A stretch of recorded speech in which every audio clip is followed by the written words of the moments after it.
Good morning. I figured before I headed out to grab my cat's cat food, I would I was watching videos on alpha males, the alpha males of YouTube, and I was just watching cringe fests of them because my God, they are hard to sit through. Those videos are hard to sit through. The amount of I don't know, posturing and false bravado. It's reminiscent of high school boys. But these are grown men. These are men in their 40s. So it's like even more. It reeks of pathos, of just being pathetic. Um, so yeah, there's that. I looked up a bunch of them, and I wrote them down, and just I remember from watching some of their philosophical quotes, quote unquote philosophical quotes. um these guys, it's like, oh my God, they think they're Socrates or Plato. um they think they're like literally like modern day philosophers, and that I don't know. I don't know if they're buying into their own stuff, if they're playing a character. It's really hard to tell if these alpha males are just playing a character or like legitimately that's who they are as like a person. Um, but it just reeks of insecurity, just absolutely reeks of insecurity. And most of them look like they're on roids. Like Wes Watson, I know is on roids, and that stuff just it fucks up your brain, dude. And most of these alpha males, like the things that they like, the alpha male influencers, they have they show that they like have cars and houses and stuff like that, and it turns out like 9/10 of the time, like they don't, like it's rented or it was like loaned or leased for like a day or two. And it turns out like the money that they have is from like legitimately like being criminals, you know. Thank you, Maycor. Thank you. Um, but I wrote a list down because I was watching this. I was watching this like cringe fest video of these alpha males, and oh, it's just so cringe. Like the stuff they're saying is like, I know they think they're being like modern day philosophers, or like the advice they give out, but like it's middle schooler thinking. Like it's the way that like teenage boys think at like eighth grade, early high school. That kind of thing. Let's pick out our first dude here, Luke Belmont. Okay, I watched him talking to people, and like he'll ask a question, and before they get he asked the question. He didn't ask the question to hear the answer. He asked the question just as a preamble to him babble, babble, babble. Why am I talking about teenage boys? Because I'm afraid that they're the ones that are being affected by these alpha male influencers. I think that unfortunately, like they're impressionable, and these alpha male influencers are giving them really bad advice, really bad life advice. It's going to leave them angry and lonely and upset, and it puts them in this mindset that like your entire existence needs to be based around the aura that you're putting out. Back in the day we called it charm, like that you put out. But like now these guys have taken they've taken it to Omegle, with these thirst trap dudes. That's a different thing altogether. But Luke Belmont annoys me because it says like, dude, it's just like, dude, you don't even fit the description of like alpha male. Um, what? No, I hate Andrew Tate. I think that his views are absolutely terrible. Why? Like Snake Charmer, what? Why? Um, why do you ask? But yeah, Luke Belmont looks like an annoying kid. He looks like an annoying kid that is putting on this show of like masculinity, and I'm French. Okay, there you go. I'm French and indigenous American. Um, the you sound like an annoying kid. Okay, DJ, then swipe and don't listen to me anymore. Like, I'm just saying that the information that these guys give out is bad. Like, it's bad info. Like, because they're saying that, like, you know,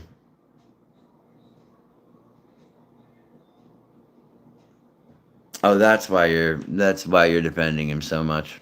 Okay. Um,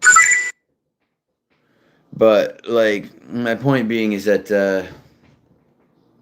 I get okay. Let's move in. And then you got King Azule, like, and he walks around like he has lats, like walk like the king, or walk like you don't give a fuck who the king is. I mean, I'm French and Native American. I don't know what they are, because I don't see them. No, no. Alpha doesn't exist. The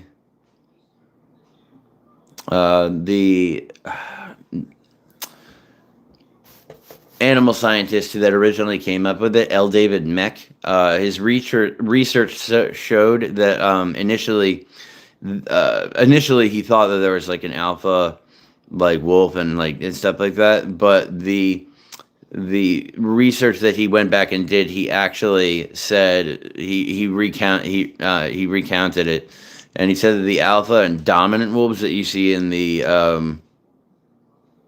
like in the wolf pack is just it's just a family unit, and it's the younger wolves following the older wolves.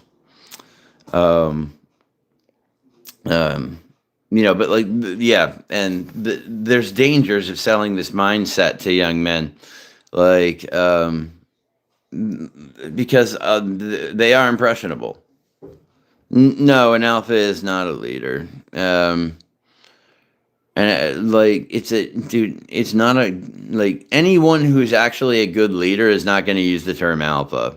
You know, I get it, dude. I have no teeth. I'm waiting for implants. I'll have them by like, probably next week. So that gives me a bit of a lisp. Yep. But no, Kim Jong Un. Like, I'm not gonna give into your like rage baiting. Male alpha is a term used to describe a man who is confident, assertive, and naturally often perceived as the most successful and powerful group. Factual, but not. I mean, that's the male equivalent. That's like the new definition, but that's not what a real alpha is in the wild, because there are no alphas in the wild. There's family units, and also the original test was done on wolves that were. I'm not a scientist, but I have studied a long time. Like, uh, but no, I don't have a degree. I'm not a scientist. Um, like, so yeah, it's just a parental unit being followed by younger wolves. How do I make no sense, bro? The only people that would say that I make no sense are people that consider themselves like alpha. You've got the troglodyte mindset where, you know, yeah, you've watched F1 all your life and you're not an F1 driver, but I bet you know a lot about F1. On October, can you make a video singing happy birthday because October 3rd is my birthday? Yeah, sure, no problem.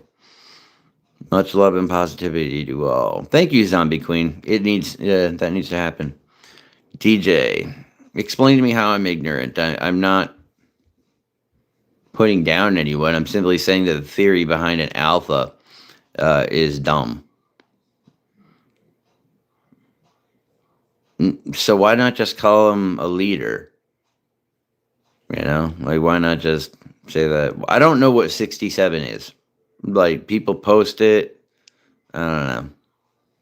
It's really not my opinion, though, dude. Like, Like the term alpha is like weird. Like it's a weird term that guys use because I don't know. I don't know. It's that hyper masculine stuff. Like I'm not into. I don't care about that kind of shit. People do call the president a leader.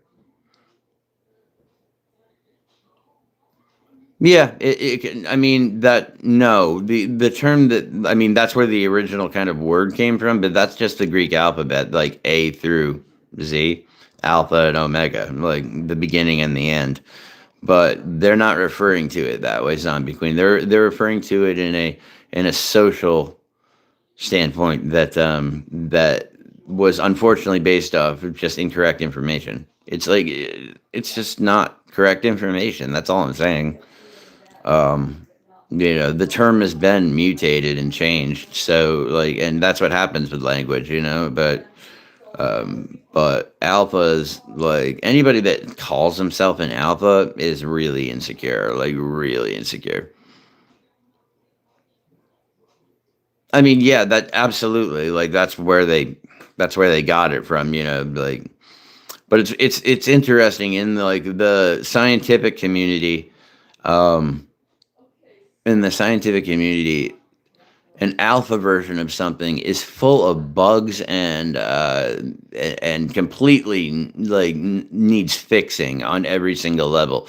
The beta version is actually the better version. Like my birthday's October 25th.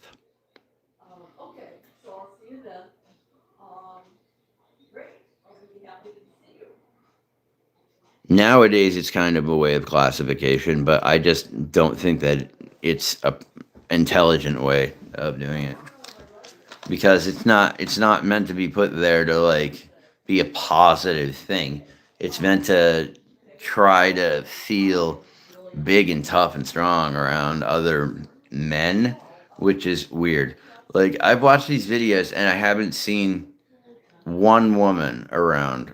Like, and if they are around, they don't look interested in what's going on at all. Like I mean, they look like they're trying their best, but like they don't look interested in what's going on, which leads me to think he paid them to be there. Um,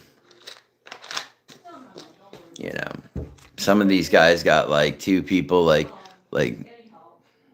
yeah, yeah. I mean, but terminology changes. That's just how language works. My mom was a English teacher, language arts teacher for like 43 years. So like I grew up with that. so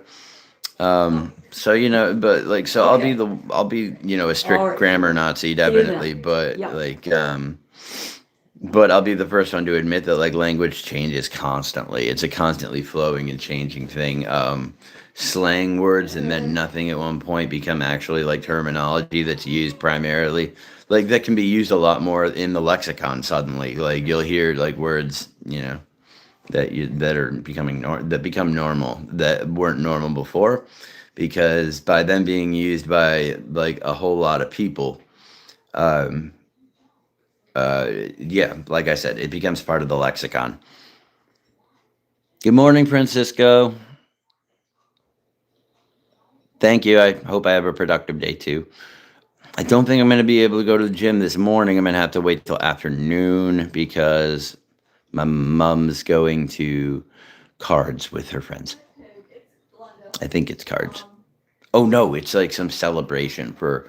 My mom was in this group a long time ago. Um, call that they're a group of singers. They sang like uh, you know like choir oral songs. They're a friend of choir. They were a choir full of friends, basically, and like they've been around for like seven. Like how long has the Valley Singers been around, Mom? How long have the Valley Singers been around?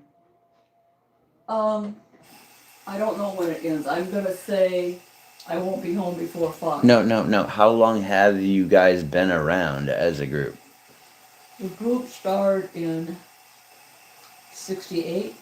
1968, the group started, and they're still getting together and doing things. Dude, I hope I have friends like that someday.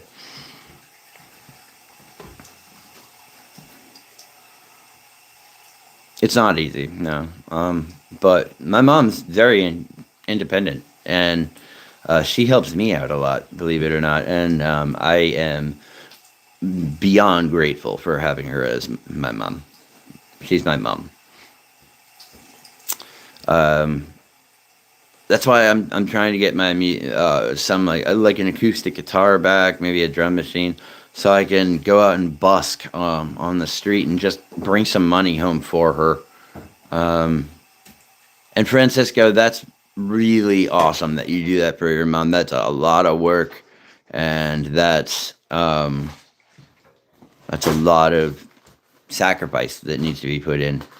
And it must be difficult to see your mom in that situation. Like, I can't imagine.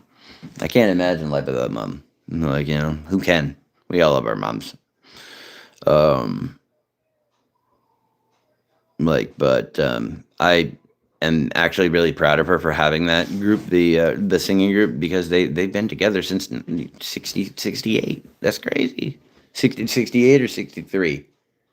What? 68 or 63? For what? Valley Singers started. 68, I think. 68. That's unreal. And they're like still friends. Like all still friends. Dude, I wish I had friends like that someday. Like, oh my goodness. Like, I think we all do. um, Especially a group of singers, because I love singing. I love singing and performing. My mom is awesome. She's a kick-ass lady. Um, and my mom and dad adopted me when I was 3 months old and gave me a life that children wished they could have. So I am beyond grateful for the rest of my life. So good morning, Solas. um and yeah, my mom supported my music career. She's always been supportive of my acting and my voice acting, and me trying to make that into something. I know so many moms who would hear that you want like an acting career or something to do with music or something like that, and they would clip your wings immediately. And my mom didn't do that. Like she actually, like, she helped make it happen. You're gonna make me blush, so So yeah. Um, so yeah. Once I get like some more of my music equipment back, I'm gonna head down to downtown in the next town over, and just busk. And any of the money that I make, I'm gonna give right to my mom. I don't need it. Um, and I'm gonna start a Cash App, but I have to open a checking account. I don't have one yet. Um, so that I can attach my Cash App to that. And if you guys want to donate to help my music project or to, for anything, it would be greatly encouraged. All the money would go towards either my music project or my mom, like to help her out with the house. Because we just had to sell the house because of my teeth. So now we got to rent it out, and that's my fault that happened. So I owe it to her to try my best to try to make it up to her. I've been a simple, selfish son a long time in my life, and I have grown up a lot in the last 3 months. Like literally, like I know it seems like a short amount of time, but I grew the fuck up real quick, like real quick.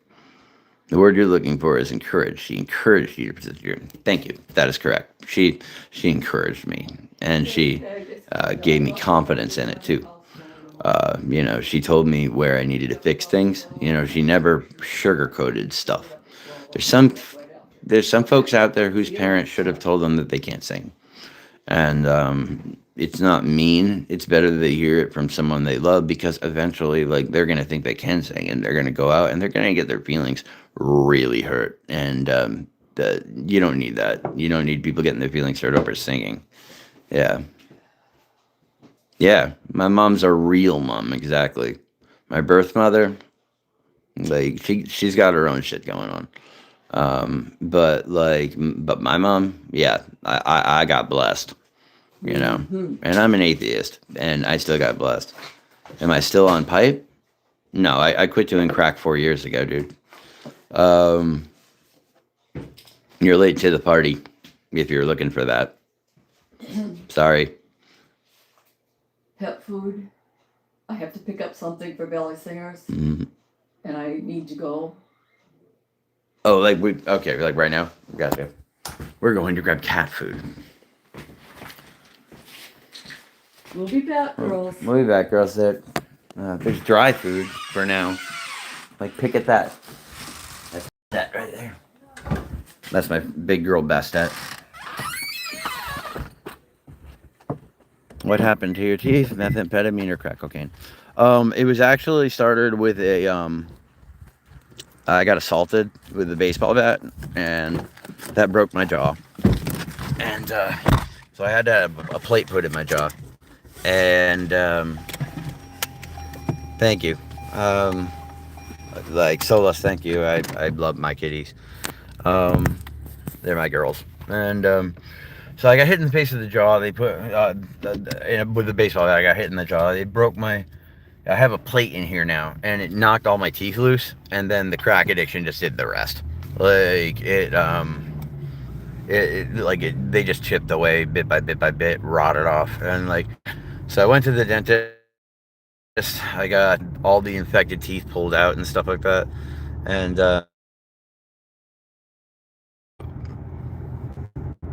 then they put in the studs, and by next week I should have my implants put in. You know.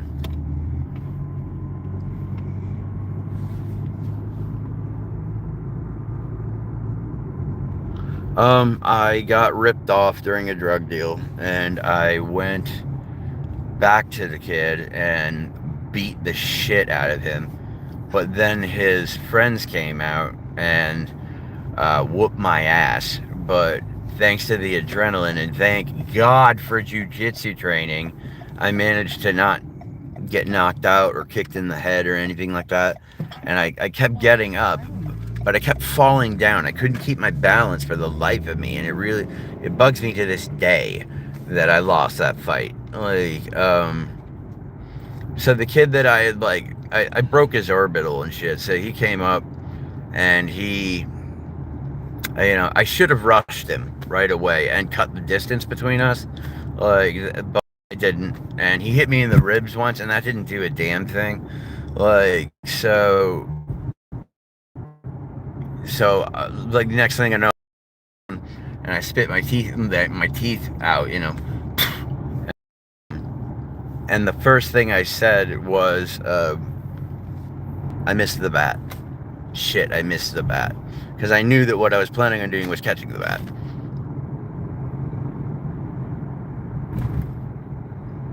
Yeah. Yeah. Crack was the major thing about that. But, yeah, I've been 4 years sober. I have no desire to go back to street drugs whatsoever. You know? Thank you, Zombie Queen. Thank you, Candy.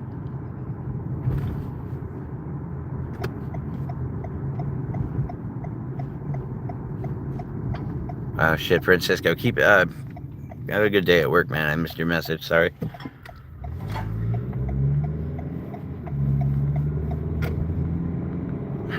Thank you, Gandhi. I appreciate it.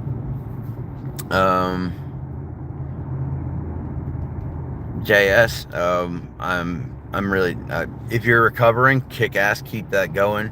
If you're still using, be careful. Just be careful. Really, really careful. It's really, really, really, really dangerous out there right now. Like when I was using, it was, if you keep using, you're gonna end up in the hospital, or in rehab, or in prison, or dead. Now, it's just you're gonna end up dead. Period. Where's my mom? Driving. My license is suspended because I had a seizure while I was driving, and Uh, so I ran into like all I remember is starting the car and waking up in the ambulance. But apparently I had a seizure, and so I ran into a rock wall, and that broke my sternum. But it also gave me a pretty good head hit because it knocked me the fuck out. Like it totally knocked me out. Um, no doubt, I'm working on the sobriety thing. It's too dicey. Yeah, dude, just be really careful, okay? Dude, you have to want to stop. They did actually. No, it wasn't caused by the bat to the face. They did a brain scan on me, and they could not. They don't know why I had a seizure, and like apparently that's pretty normal. Like apparently seizures like just can just happen sometimes. Like sometimes your brain just farts, like, and it's just like, oh, I don't know how to deal with this. Blech. Like, but oh, I got water. Oh wait, no, never mind, never mind. Okay, I'm sorry. My bad. I'm sorry. Like, Roots, don't say you relapsed yet. Okay, just you had a slip. You slipped. Okay, so like just get back on that horse. You know, slips are kind of common in the addict world. It's very common, and it's something that you don't need to like really beat yourself up over. Just get back on the horse and keep going. What? What? You want anything? No. All right. Okay. Hey, Donkey Mane. Howdy.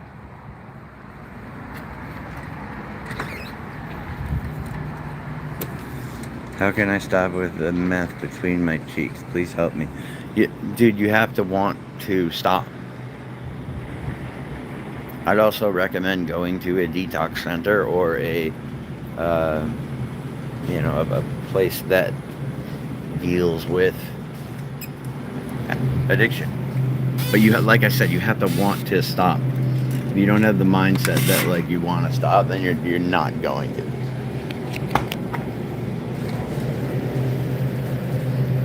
Like I had to stop doing all the drugs and stuff because I realized that like my family needed me, and I couldn't keep doing that. I couldn't keep living that life. I couldn't keep going out every day and finding money and spending money and completely blowing it. I couldn't do it. Hola. ¿Cómo está? Gracias. Bien. Bien. Bien. For once, bien.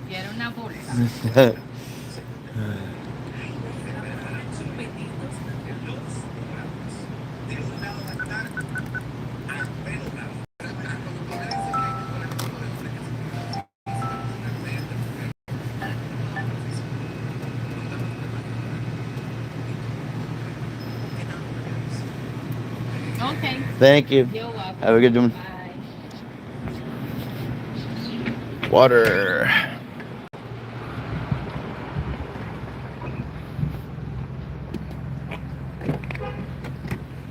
AA can help you. Definitely, I'm not gonna lie. AA helps some people. I don't like AA or NA, but do not take my opinion on them as a way to make your decision.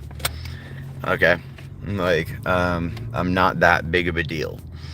I'm just someone who has been through that world.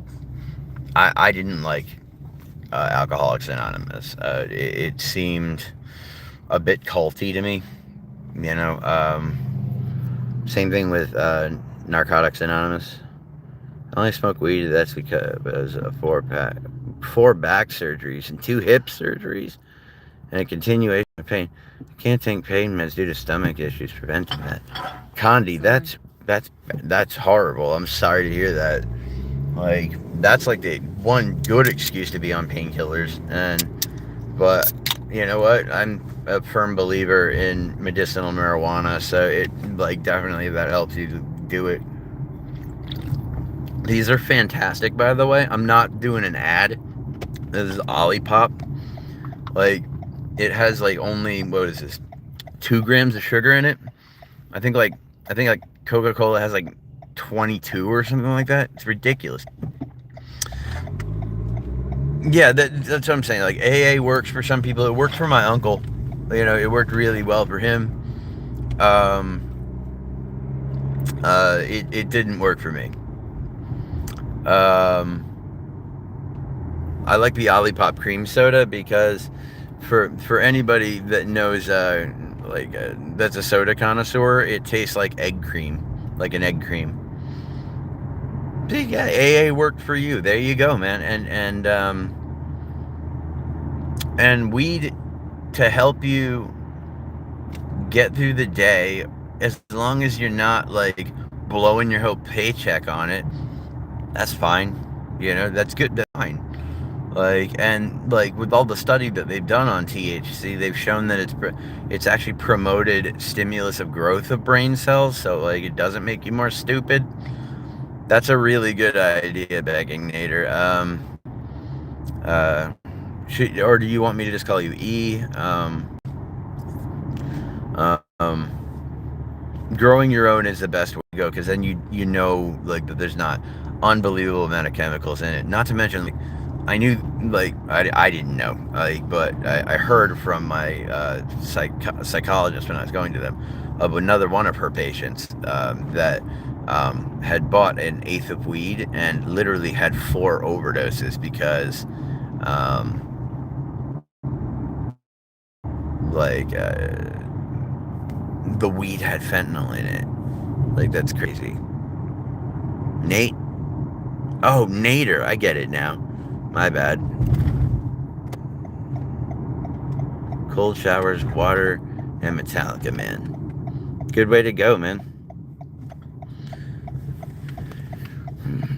Yeah, the weed had fentanyl in it. Like, that's what I'm saying. Like, you can't go out on the street and buy anything off the street anymore. Like, the very last time I smoked crack 4 years ago, I went into, not the very last time, I'm sorry. It was a bit, I was still doing crack, but I was also still getting the Vitrol shots so that I wouldn't do opiates. So I smoked crack and I came up positive for methamphetamine, uh, like cocaine and fentanyl. Like, so it's in everything.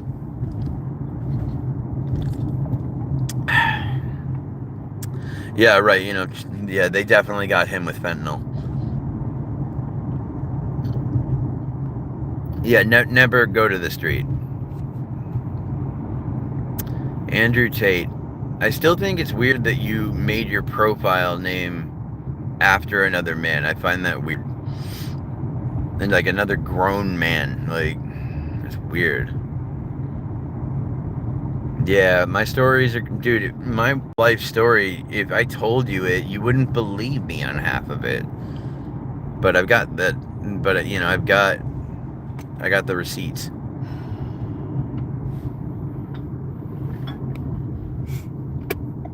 See, Sean, that's a different thing. You've known the guy for 15 years.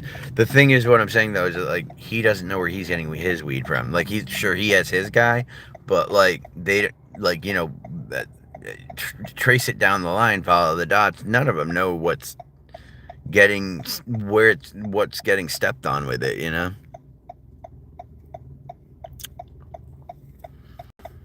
I'd love to hear a wild story. Okay. Let's see. Well, they're kind of like hyper personal, and apparently my mother doesn't want me talking about them right now, so I'll tell you later. I'm not ashamed of this information that's going on with my life, so Neither is your mother, but we're going in stores.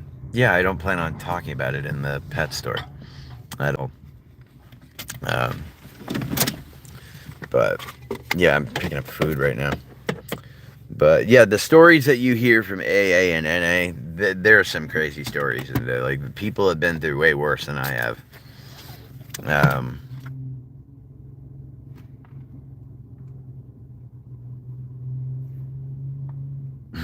Thank you, Roots. I think I can get this guy to look up Rob. I know who Rob Van Dam is. How is Poland? Always with the Hitler jokes. Like, it's getting old, dude. It's tacky. Like, come up with something else. It's too easy. It's too low-hanging fruit. You see a guy with a mustache, and it's just like, Hitler. Especially if his hair is, like, parted. But I'm trying to grow my hair long. What do you want me to do with it? I might grow it shorter. Like, let's grow it shorter. I might cut it shorter.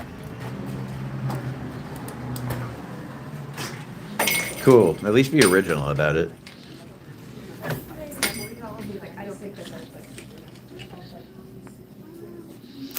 I already explained it, Andrew.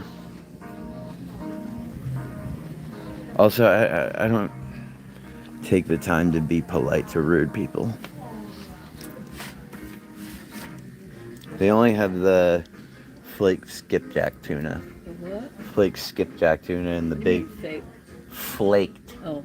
In the Will they eat it? Oh yeah, they love this They've one. got gravy. They don't eat those anymore. For God's sake. Yeah, spoiled girls. Shout out to Pat McGroin. Okay. There you go. Yeah, that's funny shit.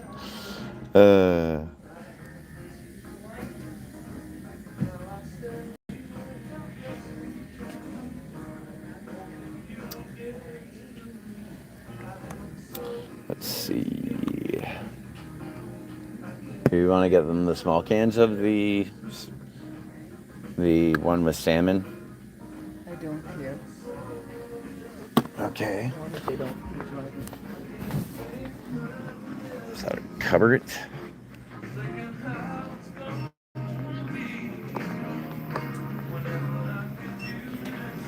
You too, man.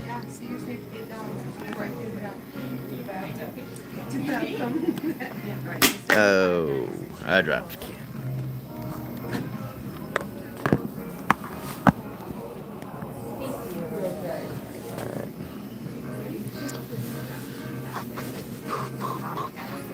Yeah, shout out to Pat McGroin.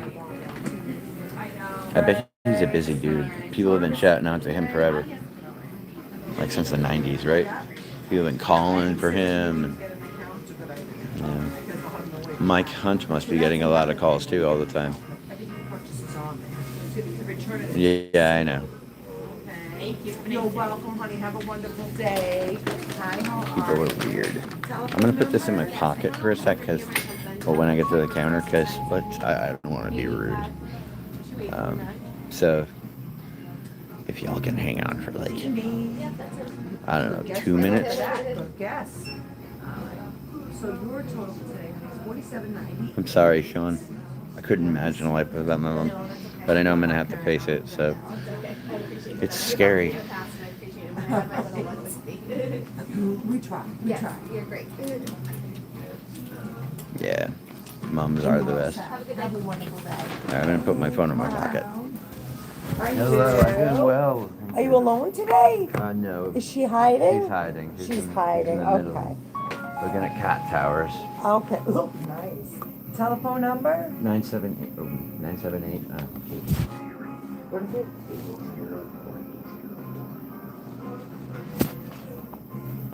Gotcha. You're in. I got a live stream going right now, so I want to just be I wanted to let you know and be polite. Absolutely. Absolutely. All right, so your total for today is $27.82. Go to the bag, huh?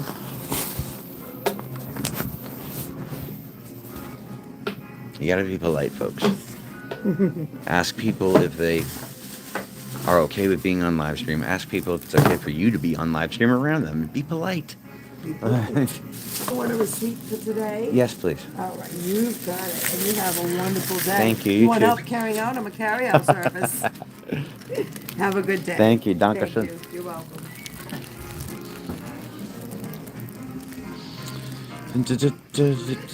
Oh, you're getting them in a scratch pad. Yeah, they'd love that. So, Yeah, I know that. I mean, they are receptive to pretty much all the toys. Like, yeah, they love them. Like, I mean, they'll like that one too, and I know they'll lay in it. Or is it lie down? They'll lie in it. hey, you can hang on the wall. Oh God, that would be good next to the door in the kitchen where Bastet has completely stripped all the wood. Getting something like this, only fastening it somehow on the back. This one seems like good for that though, because like, Well, it opens up if you want it to. yeah. So I mean, it would just save the door frame in the wall next to the door. Is there anyone I can help you with? I know. Because you love them. I'm glad you like. That's a good way to look at it, Nate. Yes. They want their soft food, Right. their breakfast. They like that. And that's it. That's how They it goes also now. have their time. Oh, I know. Can I get a telephone number for the rewards? We're so Oh, sympathetic. sorry. It's I'm not gonna let you guys hear it.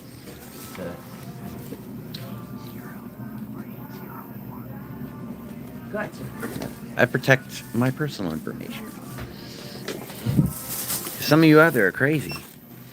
When I was dreaming, if that's okay, if that's all right, there you go. You have the card. That's right, I do. I got a brain like Swiss cheese. I swear to God. Next to our kitchen door, this is where this is going. Oh, okay. Yes. Okay. Yeah. They go like near the door. Oh, Bastet has One thing like. great about this one is like you see this is a 3-in-1, so you could use it on the edge of a couch. You can put it on the door. Thank God they don't do move it to any of the around. furniture. It's just the doorways. Just the door. It's just the door, but yeah, like Is it to the outside door or? Is it's like it's to the inside door because we don't let them out. But like Saddleizer, they'll do it on the bathroom door too. It's the wall. They'll do it on the bathroom door too because like So God it just forbid has to you're be gone fixed. for like they a minute. found that that's the good place to scratch. Yep. And that's their favorite place. So, yep, that's the best thing to do. If you find them scratching other places, there is a spray you can use. Yeah, they haven't had that problem at all. They love Oh, using these love things. using They're those. super Well, super that's receptive. good. Yeah. That's good. Saddleizer's funny because when I go into the bathroom and then I come out, she will scream at me. Yeah. That cat screams at me, like just like meow, just like the loudest meow, and it's the longest thing, and I'm like, all right, like I'm like Have a great day. the cats run the house, but we don't. Yes, they do. Like, Not sure if Dan's ready to talk to, but we wonder if the other all the time, right? I'm trying not to be it on the time, on it all the time, I but feel like I can't talk to you. well, on it, I get that. I'm sorry. I'm just trying to connect with some people to try to get my music out there and, maybe, I don't know, maybe make some money off YouTube. But, well, Sean, that's like I said, it's a slip. This is just my opinion, but if you relapse, it means you go back into like doing it all the time. But if you do it once and you feel bad and you stop doing it, you had a slip. And that's actually extremely normal to happen multiple times in recovering from drug addiction. I do music.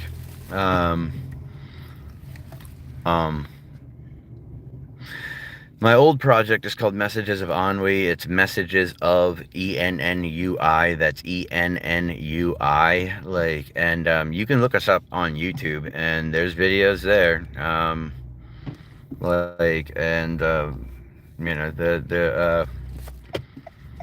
That was some of my best times because to me, my natural high is performing on stage.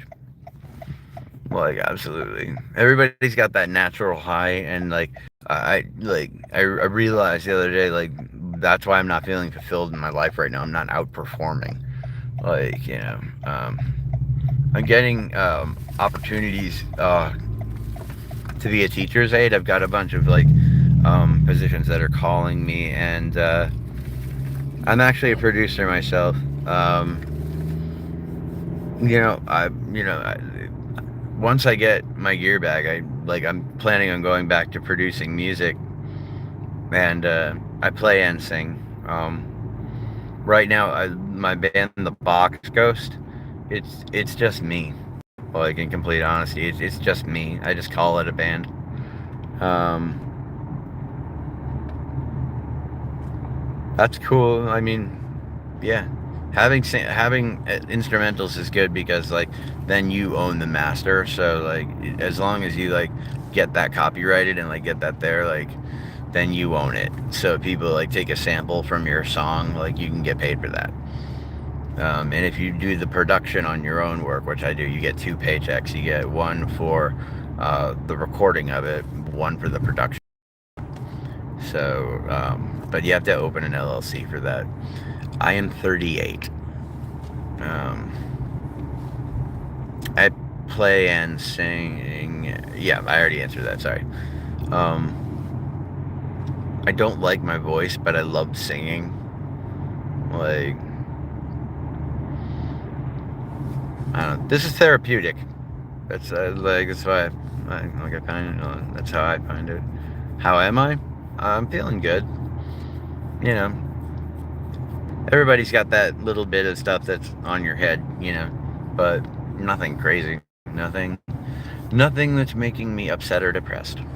So, also, like in the last like few months, I've really grown up a lot, and that's helped me feel a lot better. 37 and a girl. I don't see how that matters to making music at all. Like the guy that made the Scat Man, he was 81 when he made that. Like, so I'll be trying to make it as a big musician until they literally have to wheel me out on that stage on a gurney hooked up to a machine. Like, yeah, 81. My challenge is, well, let's see. Like any mother and son, we don't get along sometimes. Anyway, I don't have a speech impediment. Oh, yeah, I'm sorry. Yeah, he had a speech impediment, and that led him to doing scat, and he gave us, like, one of the best songs of the 90s, skip-a-dip-a-dip-bop-ba-da-bop,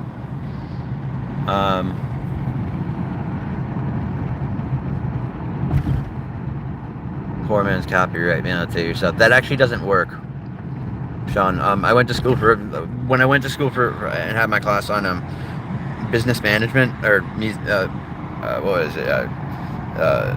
The introduction to the music industry. They talked about that, how like if you write down the lyrics and send it to yourself and then you never open it again, that doesn't technically count as a copyright. Like, you still need to go get that thing copyrighted.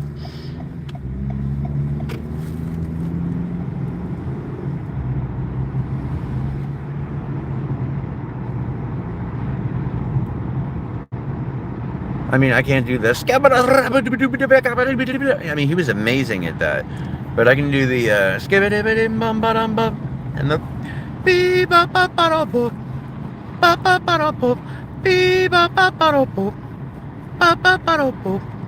like, that's a love song, man. And if you say like that you don't like Alice DJ with like Better Off Alone, you're a liar. Because if I started going,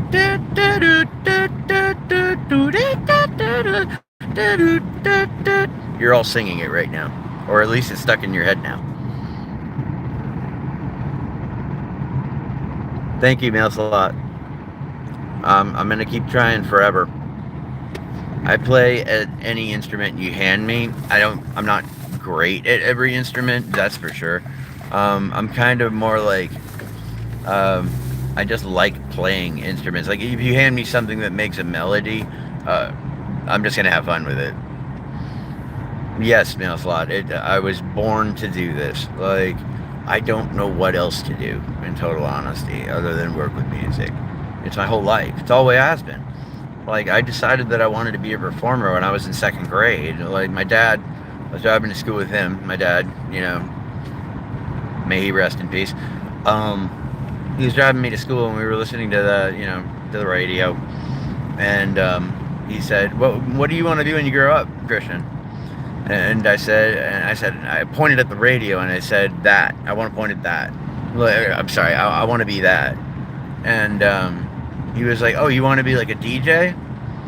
And I'm like, "No, no, no, no. I want to make the music that's coming out of the radio." And since that very day, I have, um,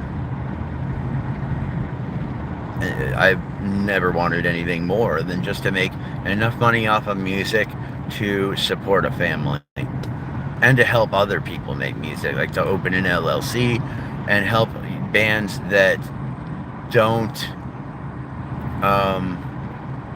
have the ability to record really nice stuff and get a producer. I want to give them the ability to have someone that's affordable and who's not going to steal their originals.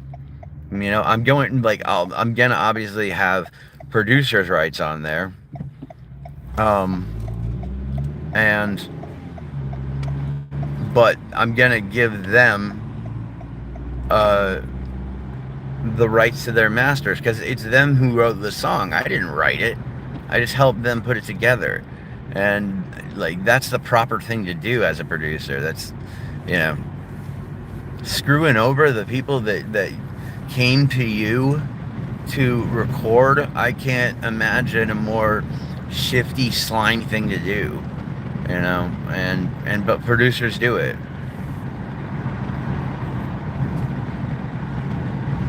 Demezi. Okay, I lost my teeth from a very large process, and I'm waiting on implants. There it is.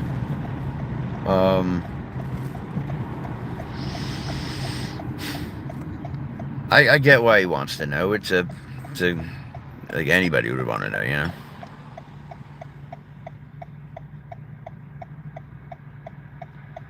And and teeth does affect your self-esteem a great deal, and it does affect whether people want to admit it or not. People do judge you because of it. If I shaved my eyebrow, you all would still notice that I was missing my teeth before you noticed that I was missing my eyebrow. If I smiled, y'all notice this before you notice that.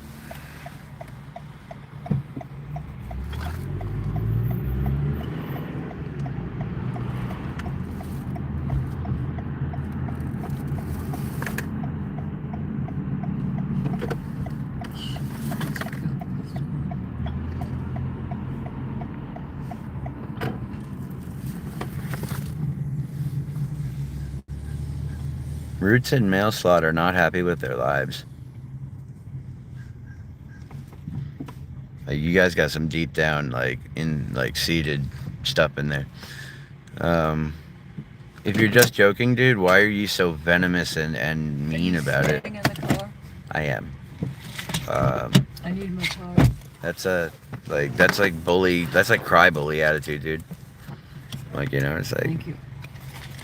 I'm gonna say all this really hurtful stuff to you that has to do on stuff that you don't really have much control over, and then when I just say this is why what it is, you go to you fall back to I was just joking, man.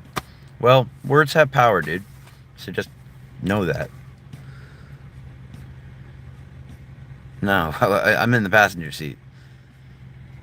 Yeah, no. My license got suspended because of a seizure. But I have to go to one more class and then go to the DMV and do all that mess. And y'all know the government. They make it as difficult as possible to get your license back. And you have to pay every step of the way. You have to pay for the class. They can if the teacher has a hair across their ass in those driving classes, they can just be like, okay, leave, and then you have to take another one. Then you have to pay another $100x to take another driving class because the teacher literally just didn't like you. Like, I'm not gay. Um,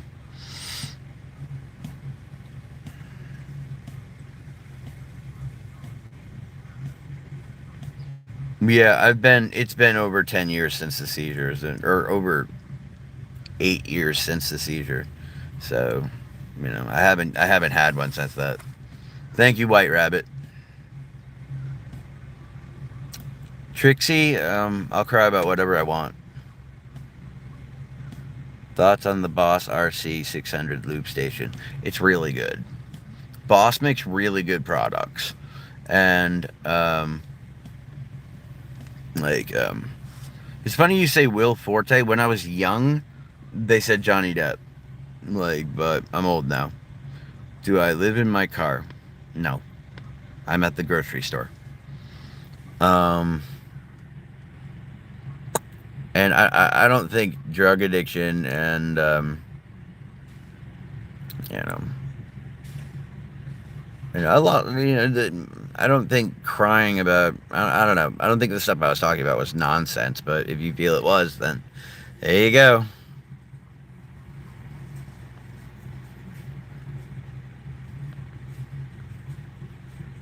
When did you get a job at the pet shop? I don't have a job at the pet shop.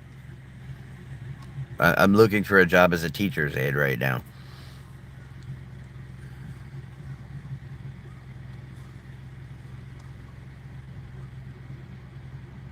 You too, Sean. Have a good one. If you're leaving, yeah. Yeah, I don't care what they say, dude. Heracles and Perseus and some of the most manly men that these guys probably look up to. If you actually read the books they were in, they like wept openly when their friends died. Because in Greek and Roman culture, if you were man enough to cry in front of people, that made you a man because you weren't afraid to show your emotions. So I'm not afraid to show my emotions. Like, I'm not afraid to show that I'm missing my teeth either because pretty soon I'll have implants and then I'll have teeth, but you'll still be an asshole. So, you know what's funny is I can sound exactly like I can sound exactly like Heath Ledger as the Joker. You know, like I don't want to kill you. Well, what would I do without you? I'm going back to robbing mob bosses? No, no, no, no, no, no. You complete me. See, everybody wants things to go back to the way things were. And it's not going to happen. If I told you that a school shooting happened, or a tank, a a van of soldiers was blown up, no one would bat an eye. But as soon as their little world is disrupted, they lose their minds. And I guarantee you, when everything goes wrong, these so-called civilized people, they'll eat each other. You see, I'm not a monster. I'm just ahead of the curve. I loved Heath Ledger's Joker. And I got lucky enough that my voice sounds a lot like his when he's doing the Joker. But like he got that talking way from Tom Waits. And Tom Waits is funny as hell, dude. That should be against the terms of service. Edgar, what jobs am I looking for? Voice acting, acting, uh, and playing gigs. Um, Other than that, teacher's aide. You know, I'd like to be a psychologist to help out people who are struggling with addiction because I did. I was down there, and I know I can help. Also, helping other people that have autism. You know, there's some more ammo for the jokes of the people in here. Yeah, I have autism. Things are not the same. You should go to job fairs. I have. Um, Here's the weird thing. A lot of places like have this standard of, you know, how your hair needs to be, how your facial hair needs to be. And the biggest one, the biggest caveat is usually tattoos.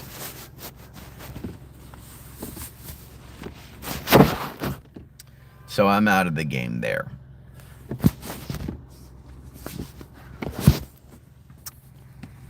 Dude, so many people have asked me about my teeth. Can someone else explain it to Gabe, please? Um, Also, let's be honest. If I go to job fairs with this mouth, you think they're gonna fucking want to hire me? To be fair, Roots, it's addiction and assault. Like, just trying to. I'm not trying to make myself seem any better, but it was those two things. Just saying. Like, yes, the addiction was definitely the bigger part of it. Um, don't worry, Enigma. There's so many people out there that are missing all of their teeth, and it's really funny that so many people like have this superiority complex. Just like this guy, what I think, you know, like him, you know. No worry, Roots. You know, it's in the past, you know. I could have got dentures, but I decided to go with implants, and it's been a long journey being able to afford them, you know. Yeah. No, not abuse. Never abuse. I got beat the fuck down is what happened. Like I fucked up the first kid. I fucked his ass up.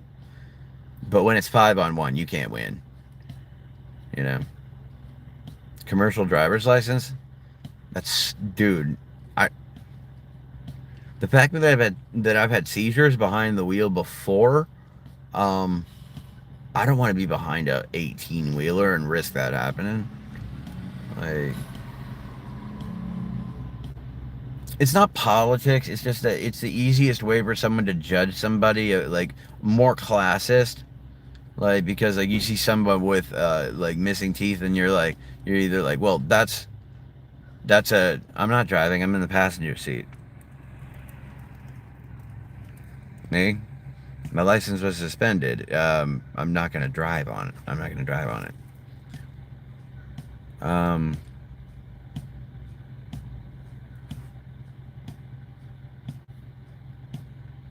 Roots. It's not funny. It's hurtful.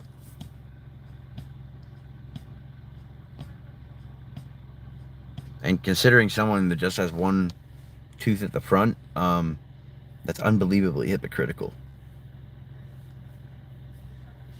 Like you're saying this, but like in a week I'll have a full mouth of strong ass teeth. What will you have?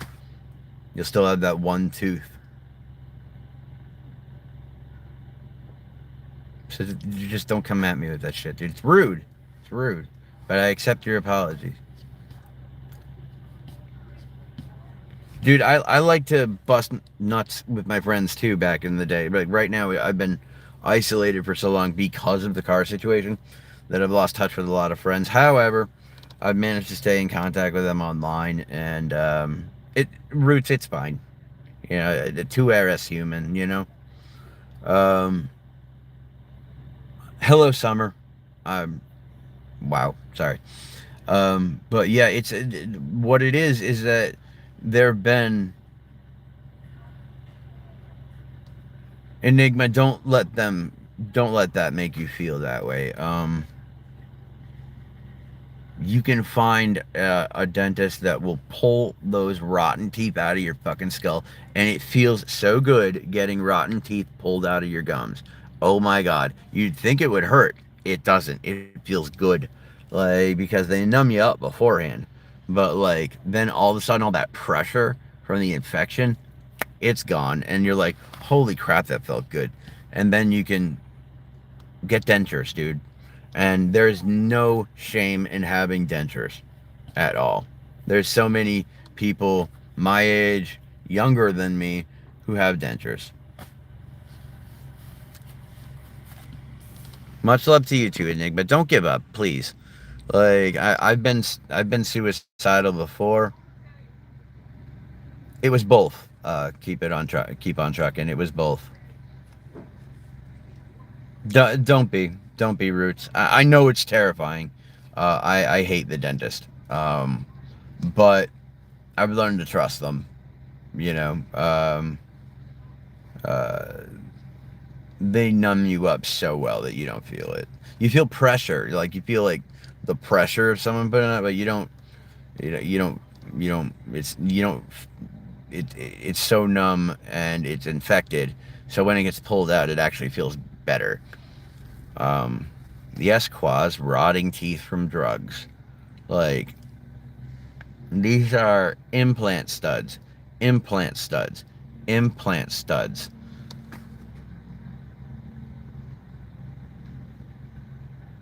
Yeah, dude, I've died 4 times and stick here on Earth, okay? There's more to do. Trust me. And it's never like, dude, you never know. You never know. Like tomorrow, you might do something that makes you unbelievably famous, or or without that, if that's not what you want, it might just something might come along that gives you a big break, and then you'll be able to kind of decompress out of that and get out of that state of mind. Because, dude, I was there 3 months ago, 4 months ago. I was there. I was on the precipice. I was hanging on by my fingertips, and it was hard. It was really difficult, and all you just have to fight forward because um, you can't accomplish your dreams if you're dead. But I do understand wanting to. I get that. I get feeling like you're not worth anything, but you are. You're worth something to me. How about that? You're here on my channel watching me. I appreciate that so much. You know? I appreciate so much that all of you are here watching me. I never thought I'd have 28 viewers. This is incredible. Like this is like so amazing to me.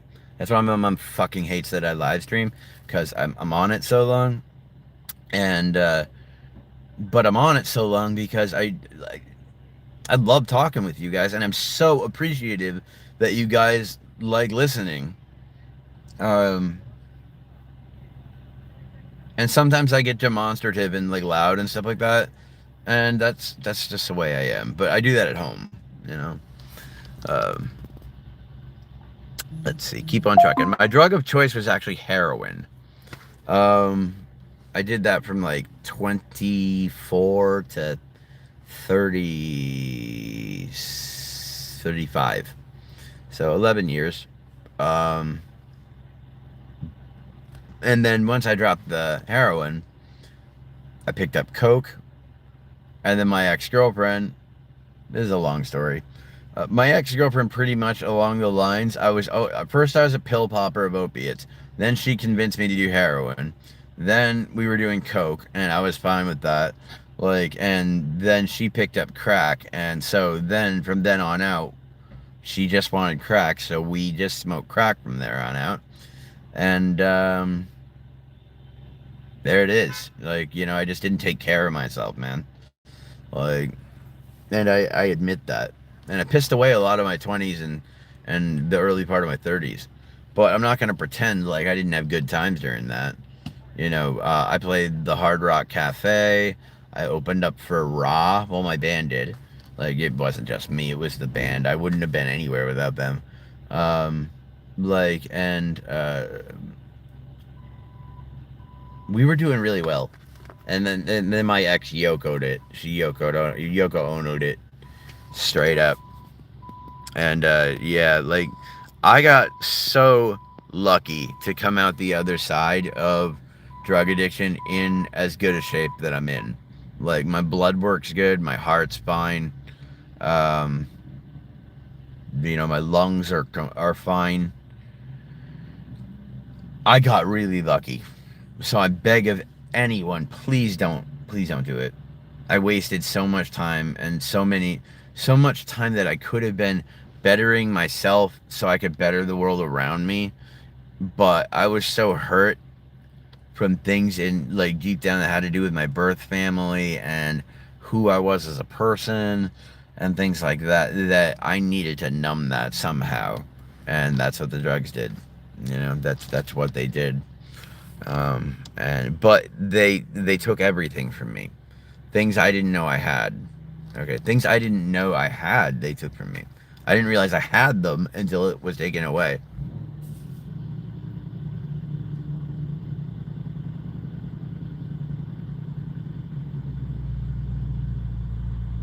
Thanks, Antichrist. And thank you, Andy. Neeks, no biggie. Roots, thanks for watching and listening. Youth is wasted on the young. It's true. Be a man, quit complaining. Who's complaining? I'm just telling where I came from, man. I'm telling the story that I came from. I think by being a man and admitting that I fucked up along the way doesn't, like, I'm trying to be a man by doing that. Like,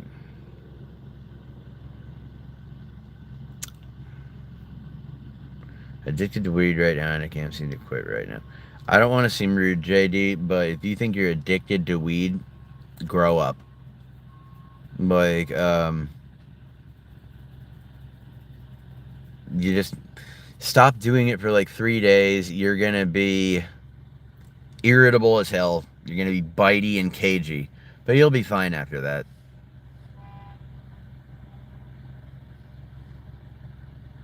Education is never wasted. I agree. My goal is to learn everything. End of sentence. Not all comments are worth attention. I think they are. I think everybody's comments are, you know, they took the time to write it out and talk to me, so I should give them the respect to read their comments.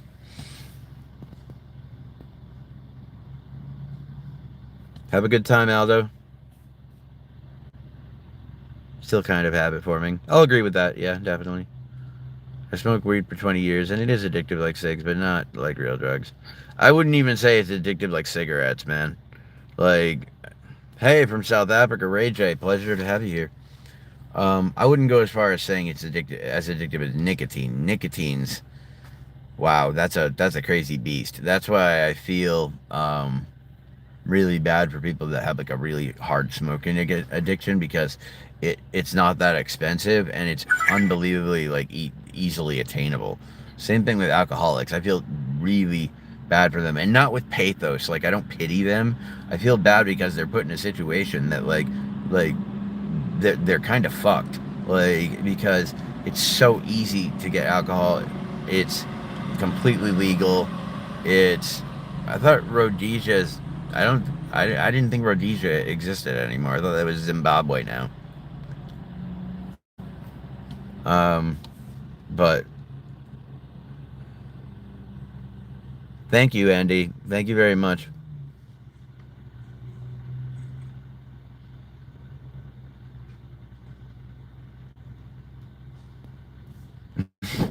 I'm old. We're all getting kind of old, right?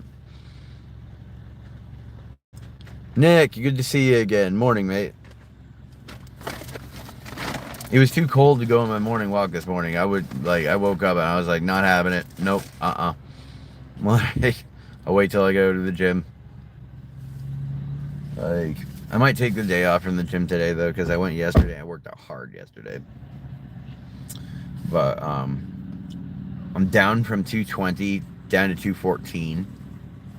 So gained 10 pounds back, went up to 220, lost 6 pounds. So yeah. Yeah, dude.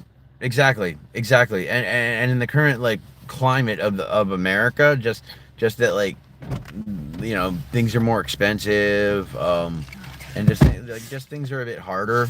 Yeah, like having like an alcohol or a smoking problem, like that's a tough one because it's so readily available.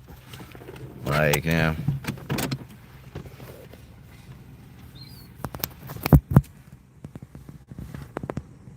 Yeah, I've done all of those things too, and you're right. Nicotine is definitely the hardest to quit. I for me it was easy because I never smoked very much anyway, so it gave me stomach aches and made me nauseous. I work overnight. It was 49 when I got up in the AM. Yeah, dude, like out of nowhere, cold. Like it's like during the day, it's like you get it well, a bit of a sweat on, and then all of a sudden at night it's down to like 50 degrees, and your sweat turns to ice, and it's like, oh god, like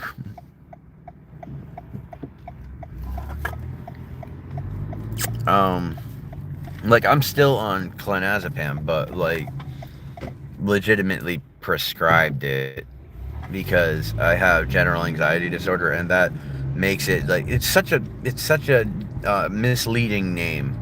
Like general anxiety sounds like basic anxiety, right?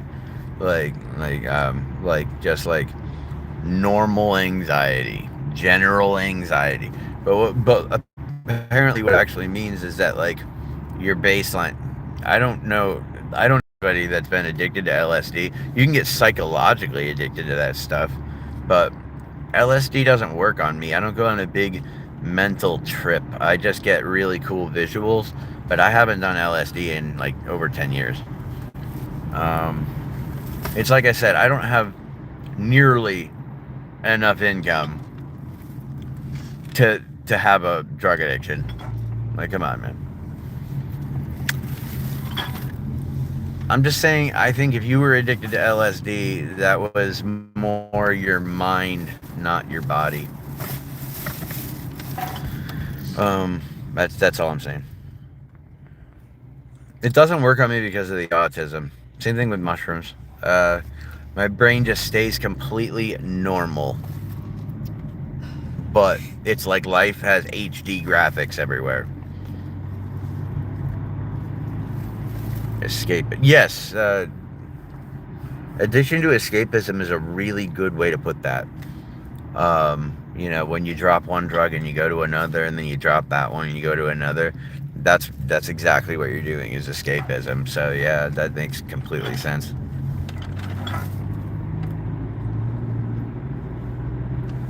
I don't use any psychedelics anymore. Dude, I've done heroic doses of LSD, and I saw amazing things, but it didn't mess with my head at all. Yeah, I don't use psychedelics anymore either. I just stick to THC, good old THC. Yep. It's funny. I went like all around the block, like with narcotics and stuff like that, only to arrive back at THC and find out that that's the best way to go.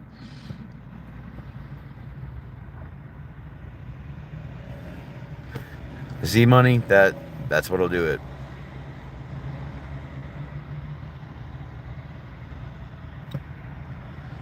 Good, space cat. Good that it works for you. Definitely.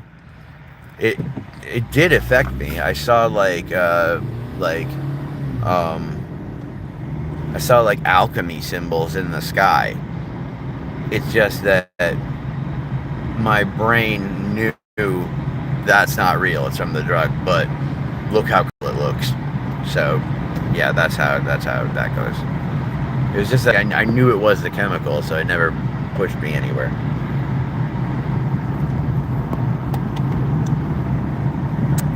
You guys had bad trips, huh? Yeah, you need to be around somebody that knows what they're doing. Those aren't just for fun. Like psychedelics aren't just like let's have a good time and pop some acid. That's not how that works, man. You got to be like prepared. Your mind needs to be ready. You need to be in a good environment, surrounded by good people. Positive people. Because the slightest change of environment on that stuff is you are unbelievably hypersensitive. Everything that's subconscious comes out to the conscious. So you notice body language that you wouldn't notice normally. So you can tell how people are feeling just by looking at them, which in turn gives you anxiety, which can freak you out. Which is why you need to be around people that you know, trust, and they care about you. Yeah, I've only had one bad time on psychedelics. But that was years ago, guys. That was years ago. I was a,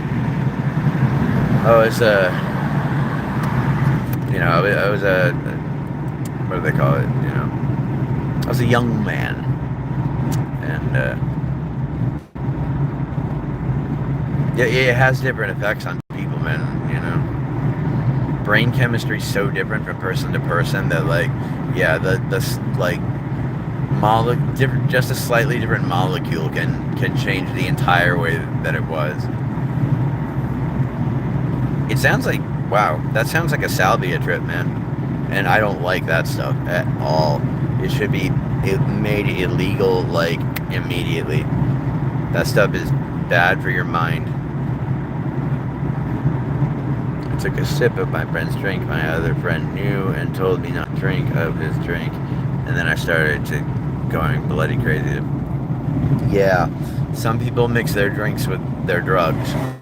So don't borrow a cup if you're at a party. In fact, like, just to me, I don't go to house parties, period. Like, unless I, like, truly know the people and it's small, because, like, fights can break out, people can get angry. Like, it's not a reason to not go to parties. Like, I'm not discouraging doing that. It's just something I take into consideration, and that's from PTSD. And no one should think like someone with PTSD. Like, you're way too hyper aware of what's around you, and by being that hyper aware, it makes you a bummer to be around. Like, like, people don't want to know that you're vigilant all the time. Yes, absolutely. SM, that's completely true. Yeah, parties are stressful because no one admits it, but people click up at parties, and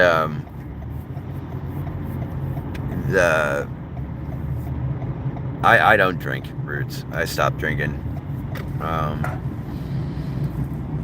On the diet pills I'm on, if I drink, I get mean.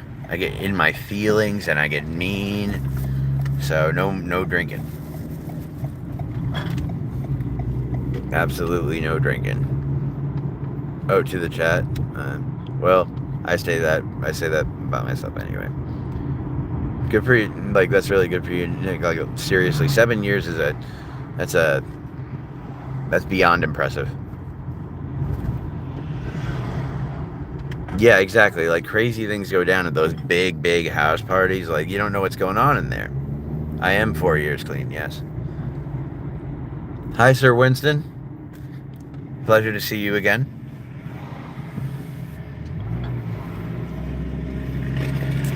But,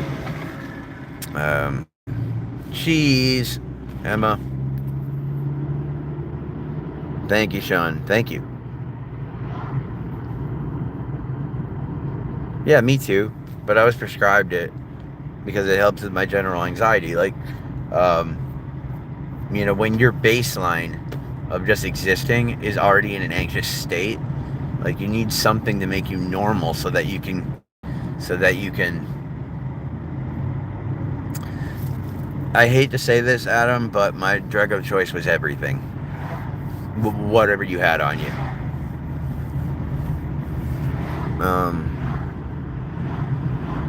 But yeah, I mean, like, if you do smoke pot or THC, go to a dispensary. Well, like, I know it's more expensive. I do. Like, very expensive. But at least you know you're not going to get poisoned. I'm doing quite well, Zoto. Good to see you again.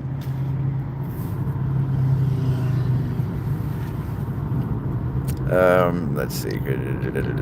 Yeah, I've seen parties where like someone backdoored somebody.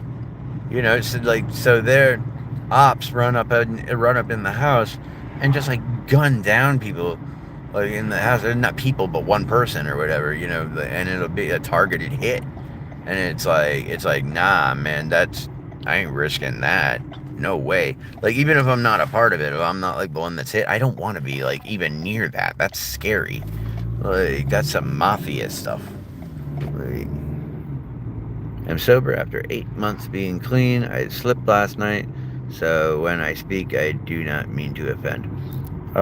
Dude, a slip's a slip. It happens. I've slipped, but not in 4 years. But when I was trying to get clean before, I slipped.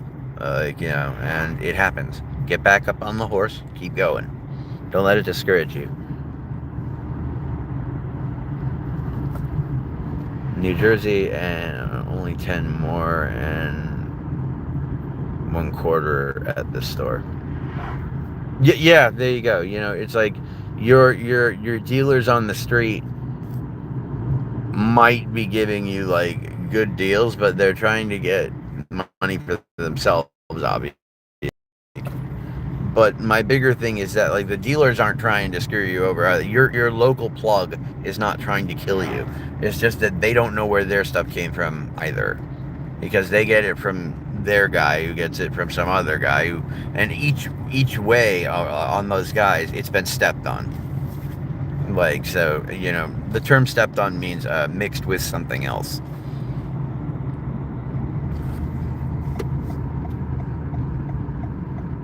Grew and sold and made concentrates for close to 20 years. Don't touch the stuff anymore.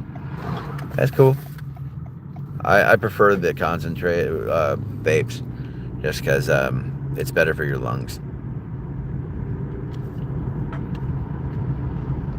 Yeah, Roots, like, it's okay to cry. Have a good cry.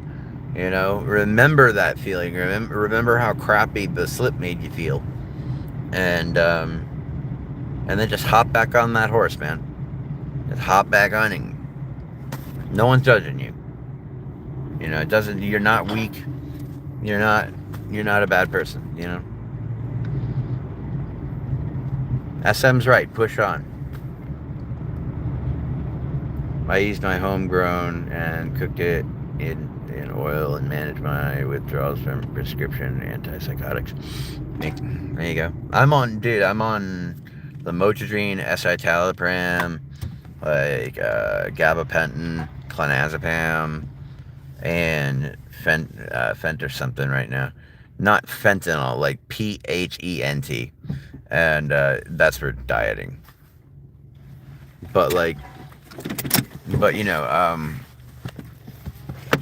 you wouldn't want to see me off of them, you know. Like Johnny's, I don't call them that. I call them Gabbies. Yeah, they can be bad, man. They can be really addictive if you're done with them. But I needed them for back pain. I don't really take them anymore. Yeah, I'm a recovering addict. Get over yourself. I'm a recovering addict who's rebuilding life, you know.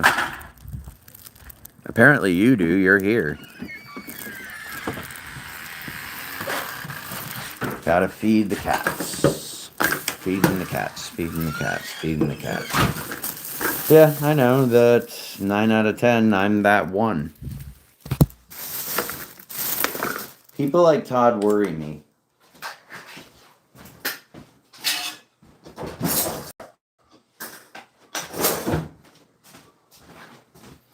Here you go, Bastet.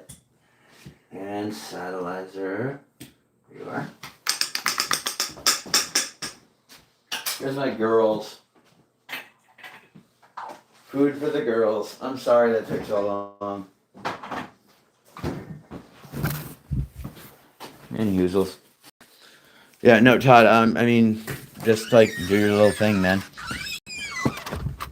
Like, you're saying like no one wants to see me anyway, but like clearly you do. You need help with that?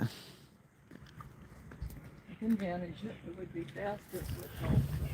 Okay.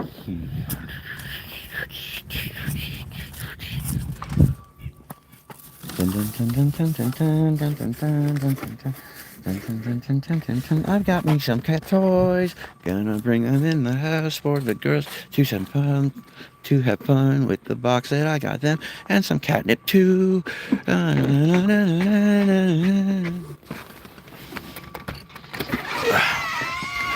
She is. She's a wonderful woman. She has taken care of me my whole life and encouraged me and supported me. So, I love German Shepherds so much. I had a German Shepherd Sheltie Collie mix. I got her when I was 10. She died when I was 26. She was a wonderful dog. But, you know, after I got Christian, yes. could you put the seat up part way because Yeah, no problem.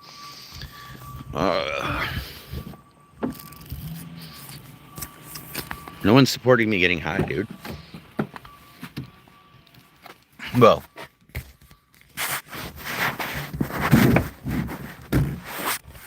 I suppose you could say she supports it. I mean, she supports me being healthy. Yeah, Dixie lived 16 years. She was a good dog. She was a great dog. Let's see.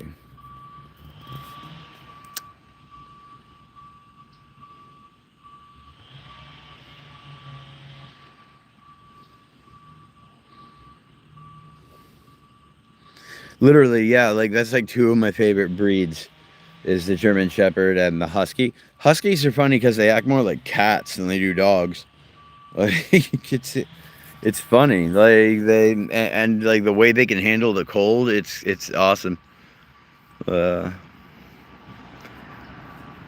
Todd, you're still here though. Like I gotta point that out.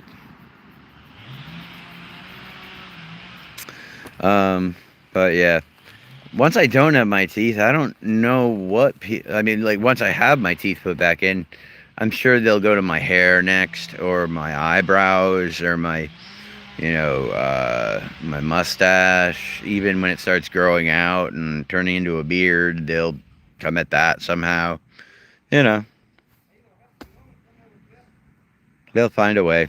They'll find a way. And it's a shame that like people like that, like, seem to be more common in America nowadays. It's like they'd rather just, hurt people and like actually like they go into people's like chats with the sole purpose of being like, I'm gonna piss this person off. I'm gonna say hurtful things. I'm gonna say things that I know that even I don't believe.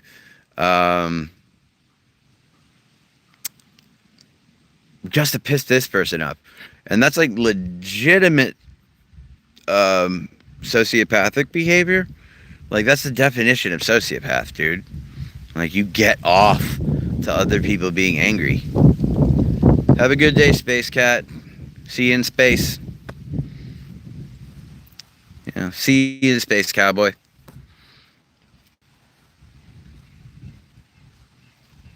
Trying to equals tryptophan. Tryptophan is not as strong as people think it is.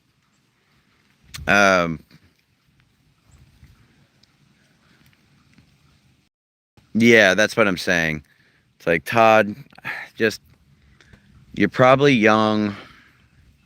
You're probably a little brash. That's fine. If we were in person, you wouldn't talk to me like this. We'd probably have a decent conversation. It is what it is. But SM, are you leaving? If so, be safe out there. But who, like, I don't care. I don't care about people like that. It's fine. But I'm sorry. I lose track of my like train of thought sometimes. Hi, the king of memes.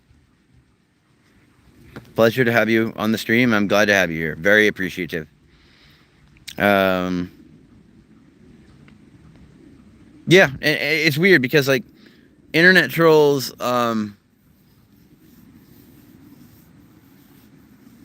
It seems like a younger person thing, honestly. It's going well. It's going well. I just went and got some cat food from my girls, and I'm enjoying a cherry rush distillate. Um, I'm not asking you to pay my rent, Todd.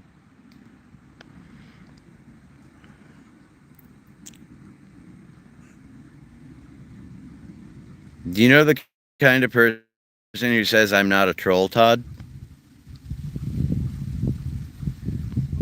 Anyway, focused on my addiction. I hated my drug with a passion. I usually research for passion. Facts. Like, you know,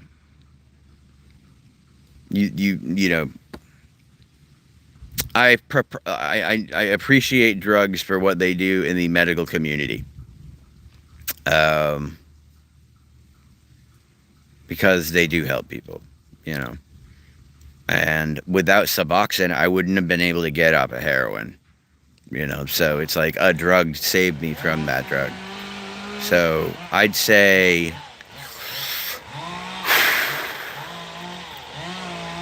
drug addiction and the lifestyle that it leads to is the most destructive thing. Like, not the drugs themselves, but the lifestyle that it leads you into because of the addiction from the drugs. So they're partly to blame, but not fully. Because let's all be honest with ourselves. We're grown-ups. If we've done drugs, no one held a gun to our head and say, do this drug. You know, I did that. I put that powder up my nose, you know? You have 100 pounds. Dude, I thought people from Europe were, like, more intelligent than Americans. I don't have a checking account open yet, man. I only have a savings account, so I don't have a debit card. So I don't have a Cash App. So I don't have anywhere where the people can send me money in order to help me out paying rent with my mom and to work on my music. Because I'm not going to lie, if you guys send me money, that's where the money's going. I'm going to make music with it, help the money get me like the gear I need and play it, and giving the rest to my mom because I don't need it.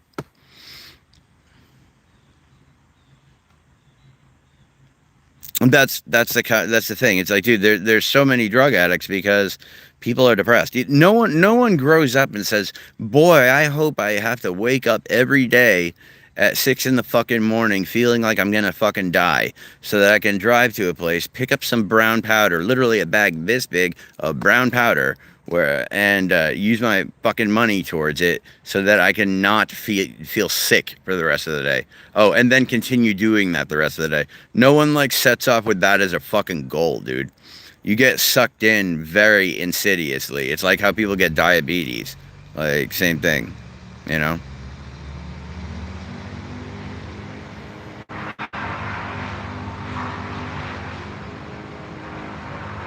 Okay. But what, like, I don't judge homeless folks because I don't know what got them there. I did hear about the coke experiment done on rats. Rats will take the coke over food. It's fucking crazy.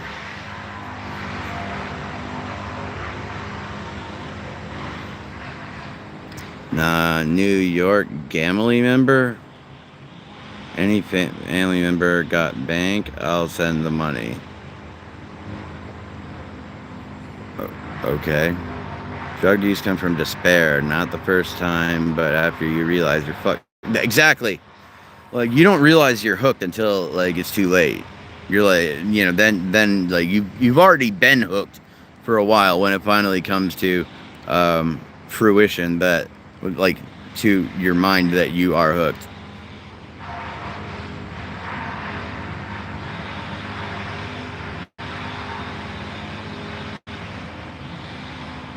I did never shoot.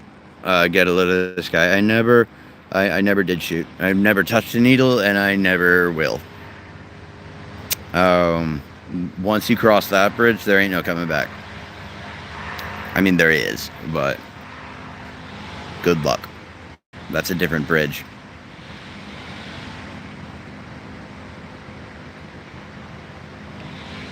Listen, I can't remember the rat, but I do know about it. We're doing rats, cocaine versus food or something else that where they pressed a button that would give them a certain dose, and eventually the rats like completely abandoned the other thing and just went for the coke every time.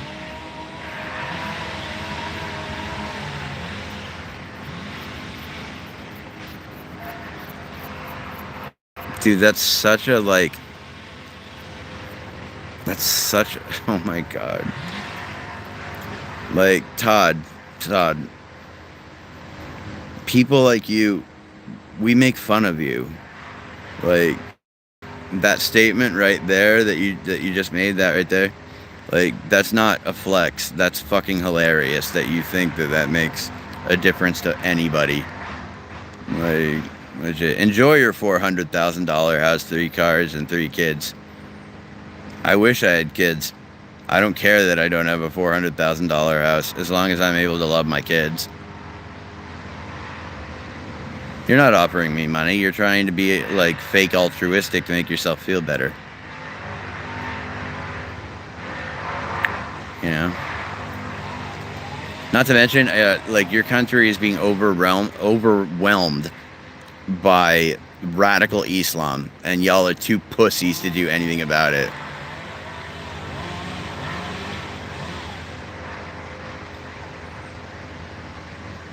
I don't have any kids, so I didn't choose drugs over my kids. I quit drugs so that I could have a family and kids.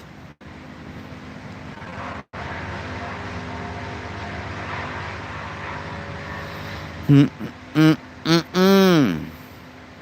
don't fucking care, Todd.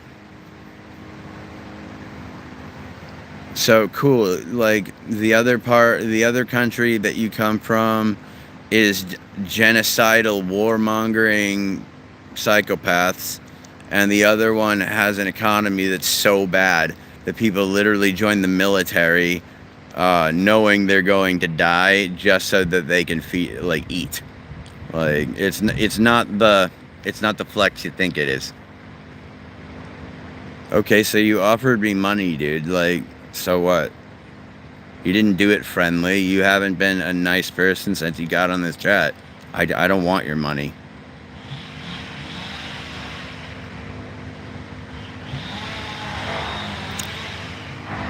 Who does? Sean, like, who lets his women and children get attacked and do nothing about it? And then all you can come back at me with is smackhead. That's all you've got, dude. Like, the only ammo. It's just that, like, drugs. I used to do drugs. And yet somehow I'm still morally, like, better than you. You know? Like, I don't know where you went wrong, dude. Where you started thinking that, like, your weird status makes you better in some way, shape, or form. Because, like, okay, if you have all that money, go donate it to somewhere. Like, and don't put your name on it so that, you know, you don't get credit for it. Do that. Because if I had your kind of money, that's what I would do.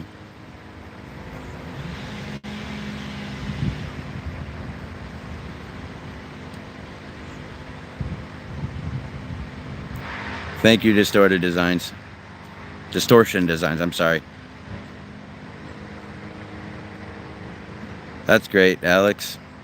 I like Charlie Brown, too. That was a really good show.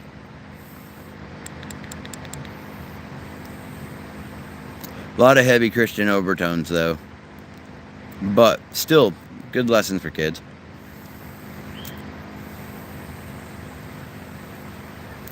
I also liked Charlie Sheen before he lost his mind.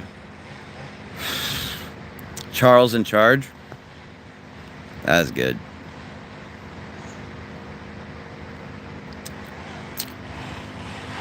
You know, was Charles Bronson, such a good actor. You know.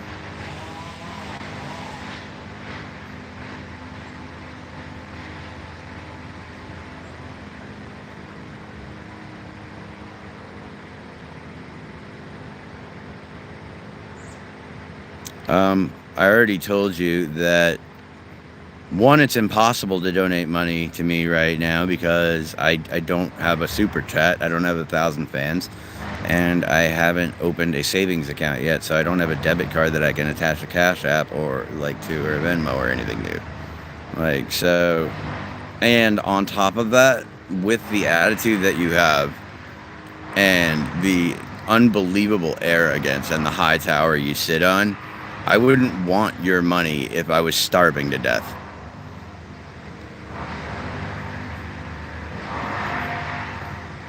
I know he's a troll.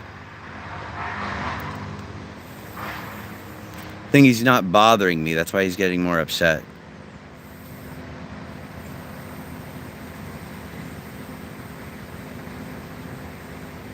He wants me to be pissed off so bad because he's not happy with where he is, even though he has all that stuff. You know? He's realized that, like, oh shit, I've acquired all of this and have the personality of a wet trash bag. You know?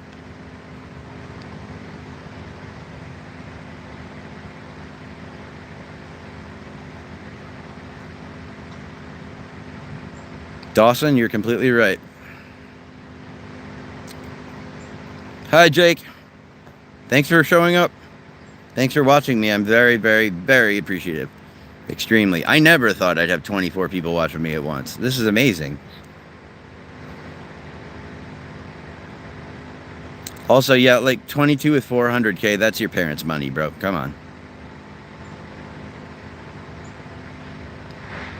I believe you're not trolling, but I believe that it's not your money either.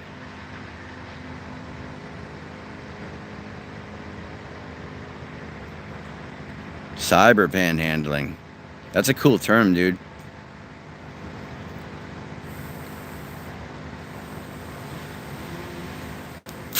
That's really sad, dude.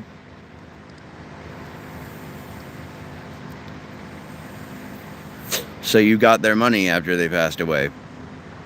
Probably their house, too. And then you had a family and stayed in the same place. Good for you, dude. You built a fabric company from college and made your own money. That's impressive.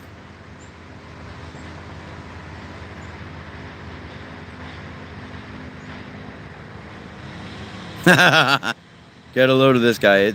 That was funny as hell. Mom and dad was on benefits. I have no other family. That's sad. Your attitude is like toxic to your children, though. You should probably change it. Plus 22 with 2 kids? What the fuck were you doing, dude? In fact, now I think that you're just lying. Like, I literally think that, like, now I literally think you're just making up shit. You know? Because, like, 22, 2 kids. How old are your kids?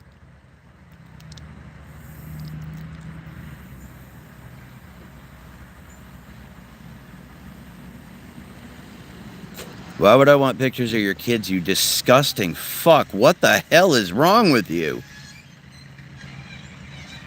Who the fuck? I'm a stranger on the internet, dude. Jesus fucking Christ. Holy shit. No, you didn't.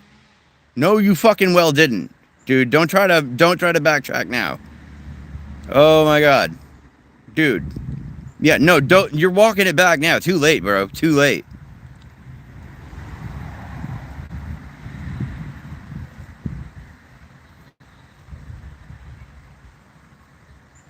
No, I'm not the weirdo, dude. Like, I was saying, you have a poisonous attitude towards your kids, and you're immediately responsive. You want me to show you pictures? And I also asked, like, how old are your kids? And you're like, you want me to show you pictures? Dude, I know what you were saying. Like, you're gross, bro. Like, gross. I am a fucking stranger on the internet. No, I do not want pictures of your kids. Wow. Wow. Wow. Holy shit, dude. And yet, this is so crazy to me. Why, if I'm so, like, worthless and shit, why are you trying to prove to me that you're better than me? Like, why is that so important? If I'm so unimportant, it just confuses me.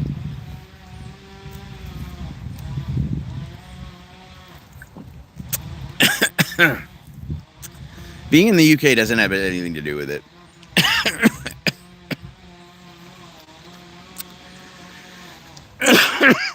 It's a cart, but the soda went down the wrong tube.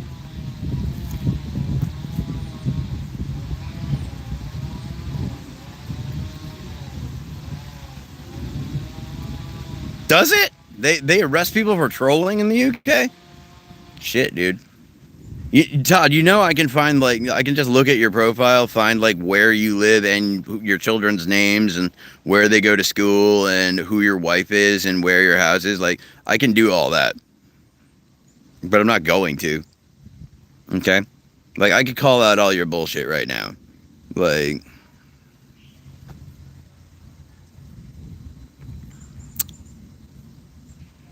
I know, right? I am not from Texas.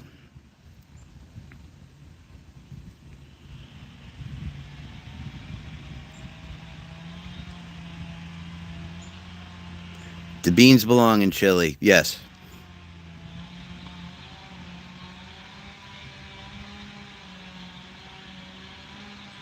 That Opal guy. It does seem that way, doesn't he? Like, and also, yeah, like, when people say, like, that, like, you know, oh, you're gay, it's like, dude, like, 1993 called, and I'm using that joke right now. I'm using a 90s joke for this. You know, 1993 called, and they want you back there, bro. You fit in better. Like, thinking... Todd, did you gonna find where my kids go to school? Well, no, dude, I'm just saying I could. I could pull up, like, all your lies and I could, like, put them on the internet for everyone to fucking see. And, you know, fuck Israel. And I say that because I have watched so many on the street interviews that are uncut from, like, gore sites, from people who live in Israel. Like, we're talking, like, your average everyday Joe citizens. And they say that Palestinians don't have the right to exist. They literally say that. They even say that that, like, Palestine doesn't exist. And that's just ridiculous, man. Yeah, you guys love falling down. I don't care if you have my IP. I'm on a phone. Jews are good people. Just because Israelis have a fucking problem doesn't mean the Jewish people have a problem. Like, before Israel was around, the West Bank was inhabited by Muslims, Christians, Jews, and they all got along, you know?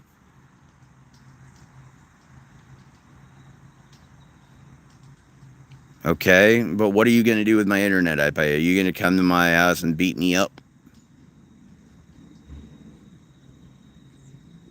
Dude, but people keep mentioning Civil War, Civil War, Civil War, Civil War. That's the last thing that anybody wants. It really is. It's the last thing. And that's all I'm going to say about it.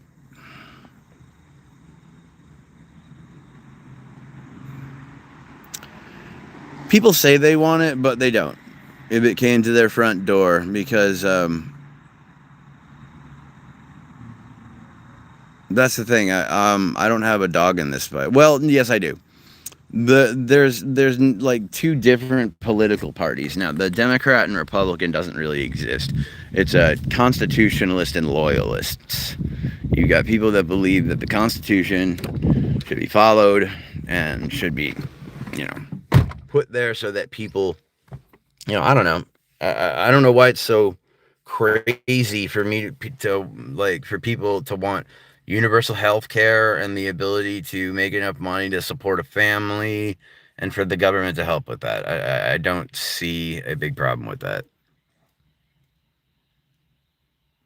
No, it's not pick the lesser evil. People love to say that.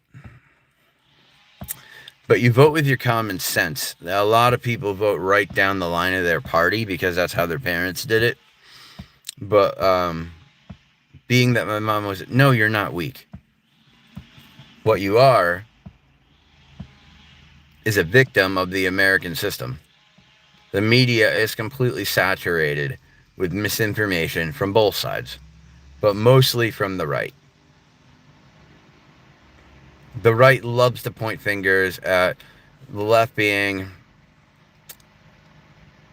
overbearing, which it can be in some places. The hyper left can be way too pushy, but the hyper right literally wants to take away rights from like everyone, like not just people of color, like everybody. If you're below a certain tax bracket, they're coming after you too. Like that's just the way that is. But you can, you can do your research on that, man. I think that Israel is in the wrong. They are committing genocide, and if you do any of the research, if you go back about 40 years, they've been messing with Israel's been messing with every one of its neighbors by doing like attacks. I care that millions and hundreds of thousands of children are being killed on the Palestinian side, and the Zionists, in Israel, seem to think that that's completely justified. That's abhorrent behavior, and yeah, we're funding it. And you know what's shitty? I would have voted for. I did vote for Kamala Harris, but the extreme hyper left, like the people that it is affecting me actually. I have friends who are transgender. I have friends who are queer. I'm an atheist. And now we are all classified as terrorists. So yeah, it is affecting me. I think all the tariffs are completely stupid.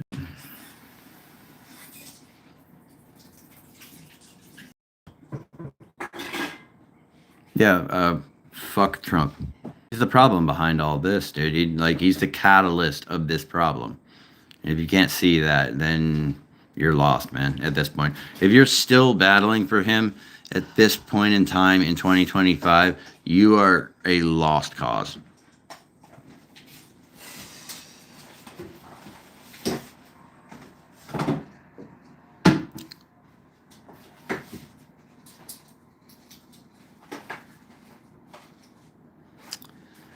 The tariffs are causing, Okay. no. Going to Bell, let's take a picnic. Alrighty, good one. Drive safe, okay? Yeah, I'm trying to grow my hair long right now. And it's in that middle stage where it just looks like shit no matter what.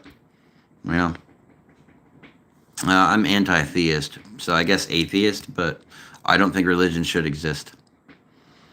I think it's way more, just the negatives outweigh the positives.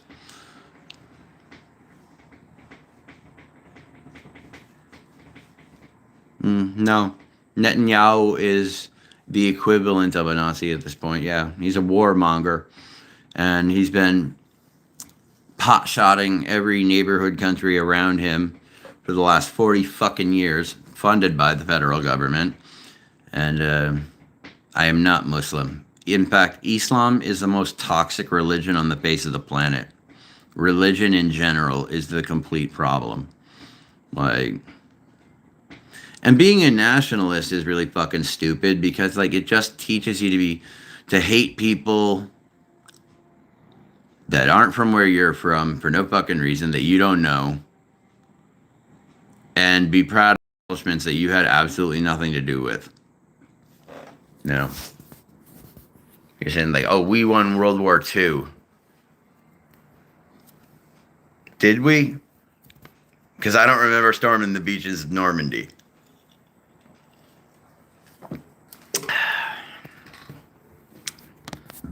I mean, inshallah, I guess, but whatever.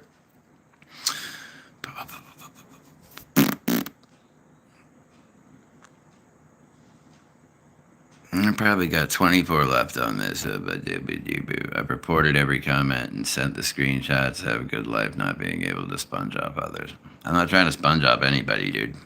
But yeah, I'm against the atrocities that Israel is committing against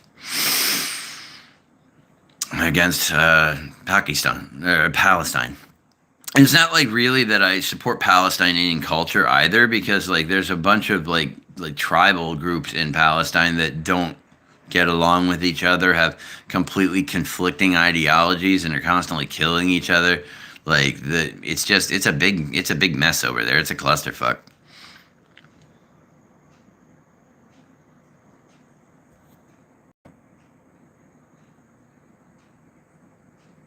Yeah. Yeah, I mean, we funded that. Have a good one, Taurus. Be safe, okay?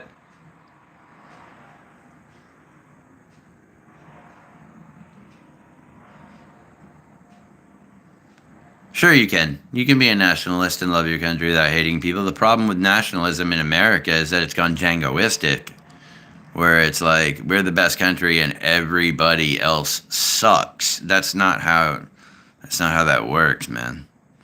Like that's not a good way to look at it. You should be like, our country is so kick ass. I wish more people would come here and experience the kick assness of this country. That's what it was supposed to be like. But now it's like, no, our country's so kick ass and we don't want a damn person that looks slightly different than us in the country. And it's so stupid. And like being someone that like follows, like I don't care if you're recording me and reporting me, dude. Like I'm not afraid of anything in this shit. Like, I'm not gonna give in to the fear and the fucking hate mongering and the trying to piss me off. I'm not gonna give in to that, man.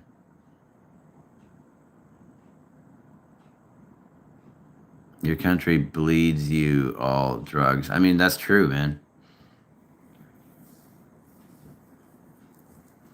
As long as you don't threaten somebody, you can't get in trouble for speech. The government, as long as it's not fighting words.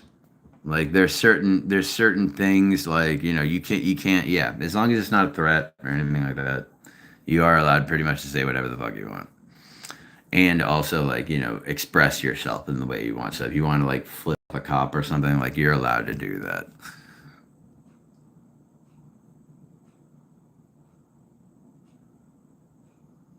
Would I fight for the country? Under this regime? No. And plus, I think I'm too old. I don't think they take me anyway. I've thought about joining the Coast Guard.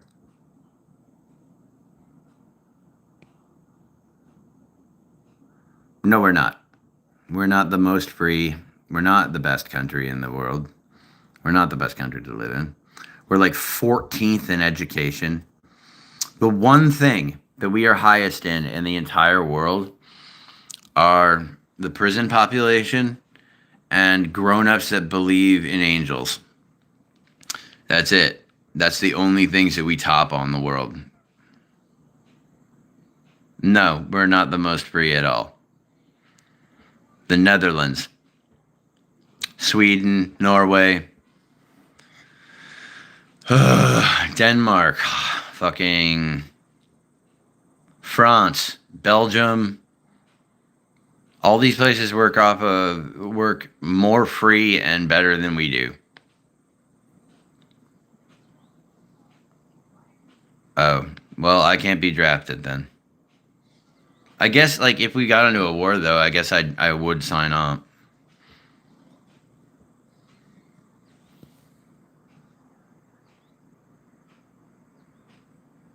No one's trying to take your guns.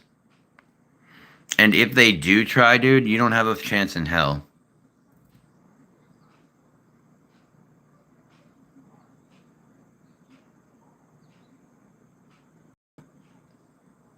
We should be the most free. Never have been. And the really shitty part is that like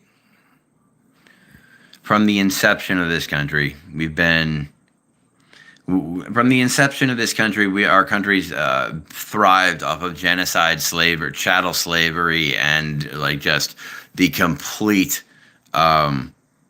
use of other people. There's over 2,000 gods, so which one do you want me to believe is true? Okay.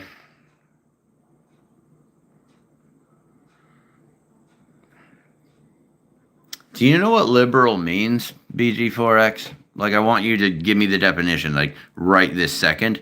Like, don't look it up online. Don't ask, like, a stooge around you for it. Like, give me the exact fucking definition right now. Yeah, exactly.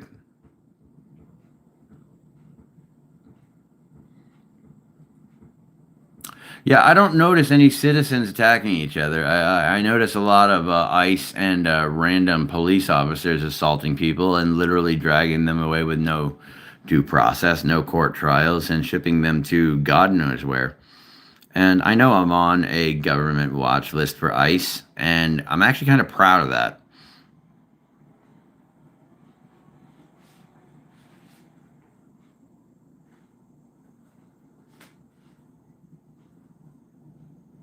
Exactly. You have the right to free speech, man, but you also have to experience the consequences and repercussions of that free speech. No, brainless meat puppet. From what I've seen, no, but I can't tell you like for sure. No one can. But when I died, the 4 times I've died, it was just like it was before you're born, or when you go to sleep and you have no dreams. It's like that. Like you don't like your brain's dead. So the ability to feel sadness or happiness or any sort of thing like that goes away with that because your brain controls those feelings. I did like, it wasn't even scary when I died. Like it was like I woke up and I was like fuck, like it happened again. Shit. But so don't fear death, but don't fucking chase it either.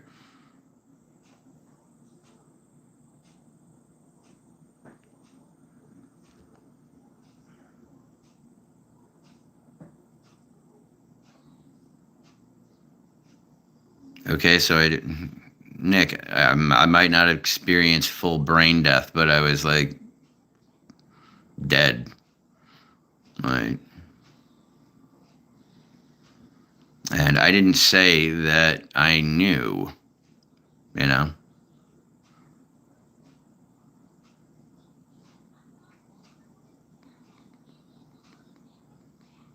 Dawson, I love the way you think, and thank you for that. That's what I'm saying. Like, this is your one shot through life. So, like, just have fun and don't hurt other people, don't cause damage, and spread as much good as you can while you're here. In your belief, what determines good and evil? If they exist, do you believe in an afterlife? That's a fair question. I don't believe in the premise of good and evil. I just believe in the spectrum of human behavior. You know, uh, like there isn't like there's just a spectrum of human behavior. People have the ability to act absolutely uh, barbaric and horrible to one another, or they're capable of doing amazing things for each other. You know. Have a good one, Opal. Be safe. All right.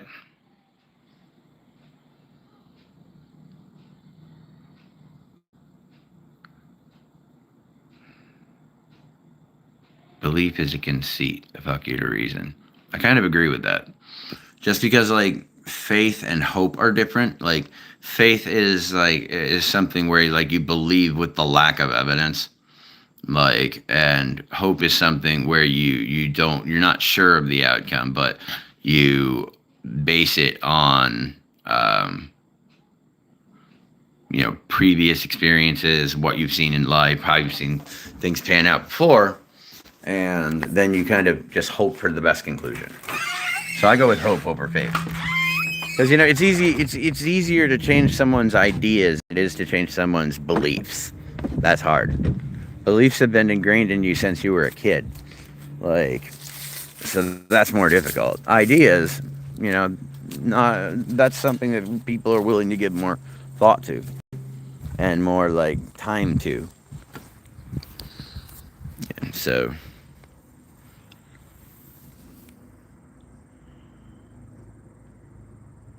That's kind of it, yeah. It's like you can judge good and bad decisions relatively easily. Like, like, is it positive for the world around me, for the direct cause and effect around me? Or is it going to have a negative cause and effect around me? It's kind of that easy. And see, I believe in the flow of causality. If you really want to say I believe in anything, I believe in the flow of causality. That's because my teeth aren't in yet, Muhammad. And that makes your jaw go back a bit, which gives you the turkey neck. But when I get my teeth put back in, you'll still be an asshole.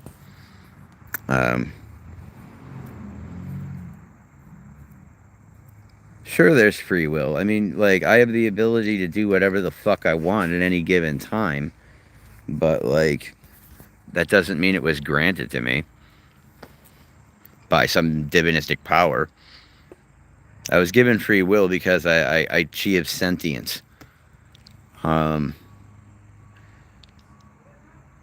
Subjectively bad things, or is everything objective? No, everything is not objective.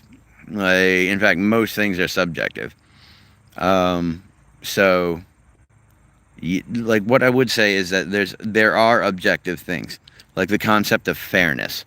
Everybody's kind of born with the concept of fairness. That's not fair. But as far as morals and stuff go, that's definitely subjective, because that depends on who you're raised by, what culture you're raised in, what is currently going on in the area that you live in. It can be affected by many, many things. Hi, Matthew Presley. Welcome. I'm glad to have you here. I say beliefs because as humans, we are constantly reevaluating and changing reasons that we think are true. It's not entirely impossible for something to exist outside our understanding. That's what science is for.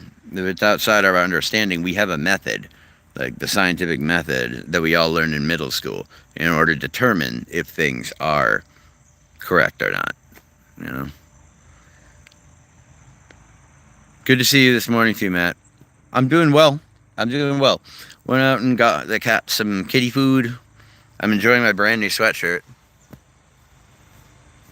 I love this. I love this thing. I never thought I'd be one of those guys that wore camouflage, but here I am.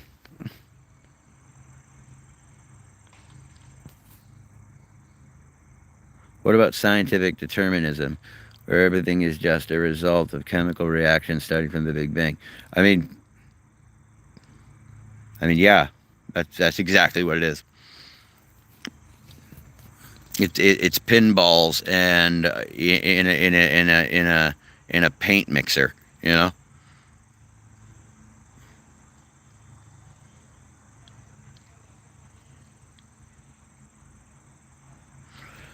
We don't know the exact start of the universe, though. That's the thing. We don't know, and that's okay. But we can still try to find out. The thing a lot of people don't understand is that the answer "I don't know" in science is completely fine. Thank you so much, Matthew. Everybody's been saying I look like shit, so thank you. They always go with the Hitler thing. It's the mustache, I know, because I never hear that when I have a beard, but, sacrifices must be made in order to get the facial hair you want. Aliens to think they don't exist is, I feel, very immature, or narcissistic at that. Like somehow we're the only life forms that somehow manage to survive. There could be life forms out there that are millennia older than us, you know, and it's just that the universe is constantly expanding, so the spaces between the planets is constantly expanding as well. So do I think we'll ever meet aliens? Probably not.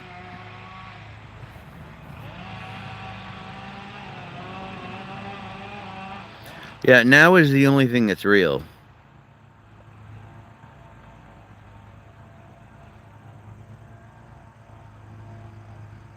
Yeah, Nick, what you're getting at is what I'm getting at, the flow of causality.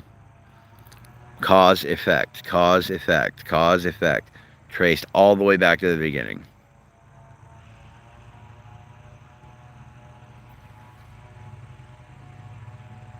Exactly. We are the culminations of just the chemical reactions and the cause and effects that happened before us. You know, that's why we're all here against our will. Like, you know, no one asked to be born.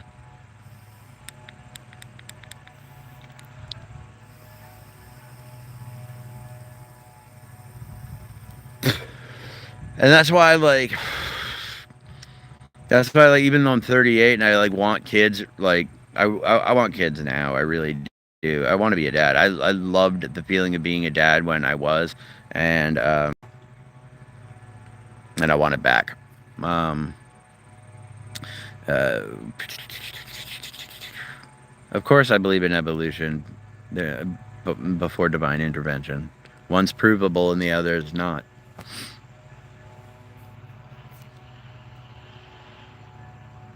You can act completely in spite of those reactions. We are culminative, but chemical reactions have reached a point where they gain sentience, therefore enact small snowballing. The quantum soup contains every possibility simultaneously. That would speak for having true free will. Changes that result in different outcomes. All the way back to the first reactions. If we could model all actions, we could predict our actions. Okay, but we can't. You can't predict actions. You can't see the future. You know, you want some minority report shit, dude? It ain't happening.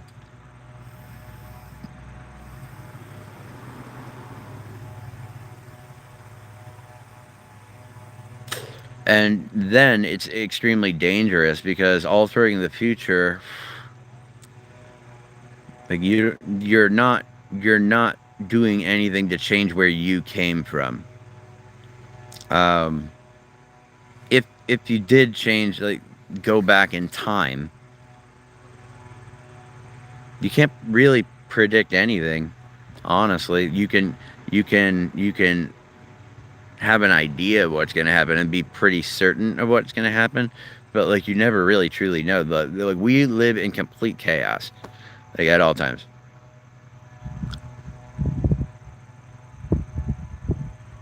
Because the rules of quantum physics don't follow the rules of the physics of our world.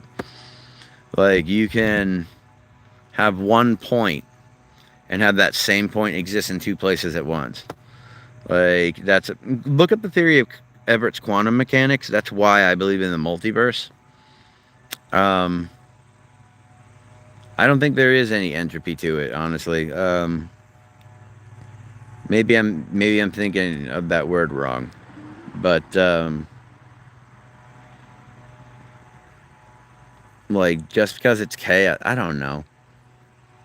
Humans have like I'm gonna quote Vision for a second, okay? Humans have this odd feeling that there needs to be balance,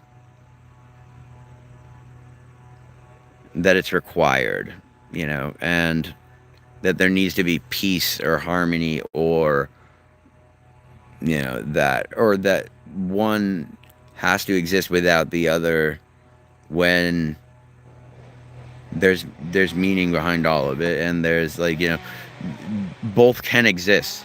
You know, there are multiple outcomes and multiple things that can exist at once.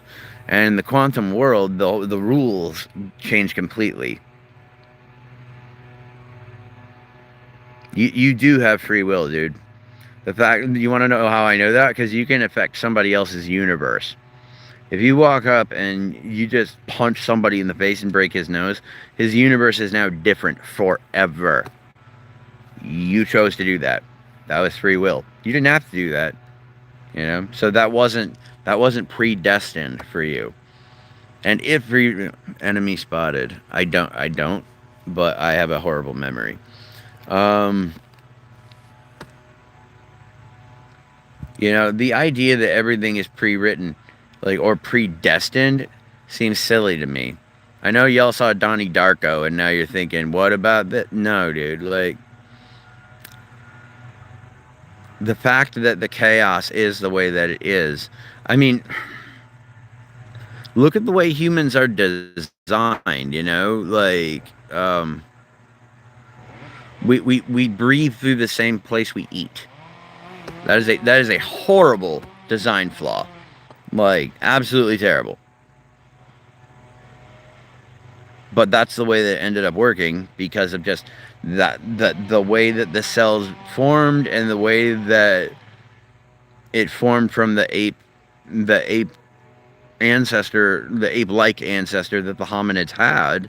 It just so happens that we're like that because one, everything on this planet is a tetrapod, and that's why we have everything besides insects and stuff has two arms, two front appendage, two rear appendages, two front appendages, and five smaller appendages coming off of them. Even whales have that.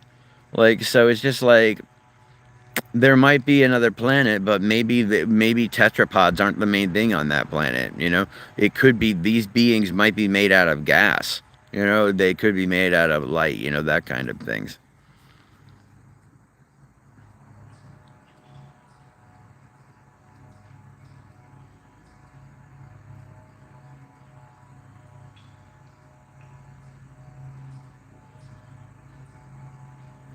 Like you have to like really critically think, and you have to be able to say, "I was wrong. Thank you for correcting me."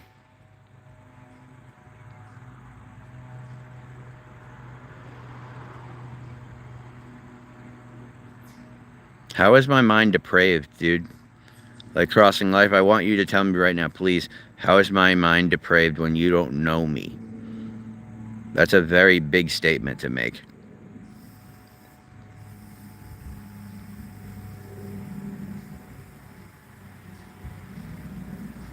Like that's a real like arrogant, like horrible thing to say to somebody. That like, oh, by the way, you live in a depraved mind because you're a sky daddy.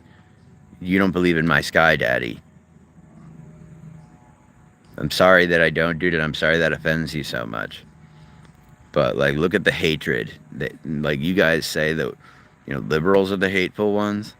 Dude, it's a response effect for the hatred that we've been getting from you guys for so long, and now you guys don't know how to handle it. That's what that shit is. All right.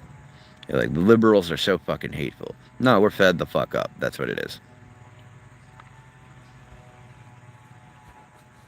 No, no, no, no, no, no, no, no, no. It's not about like I'm not saying you're trying to use it to excuse behavior. I'm just saying that like with the chaos the way that it is, and if you look at the chaotic nature of the universe itself, it's kind of just weird to imagine that anything would be predestined because everything is an accident. Everything seems to have formed accidentally, accidentally, not, or I'll say accidentally because that's what evolution is. The universe births things into it, and only to immediately try to kill it. Like so, that's where evolution comes from. You evolve until it can survive in the environment you're in. That's why crocodiles still exist and have looked the same since like the Cretaceous period. It's because they are designed perfectly for their environment. There's no need to change anymore. And there's also the one thing I'm going to say. No one's like said this, but I'm going to say it anyway. There's no end point. There's like not a stopping point or like a goal to evolution. Um, it's we're all at the peak of evolution right now, and it'll change. I almost became a paleontologist, but then I found out I'd be broke for life and homeless once enough. You're right. My first thing I wanted to be ever was a paleontologist. But the fact is, and yeah, unless you get sponsored from a as long as you're getting a fund or a grant from somewhere, yo, you're on your own. You better figure out where to look and where to dig and how to do it.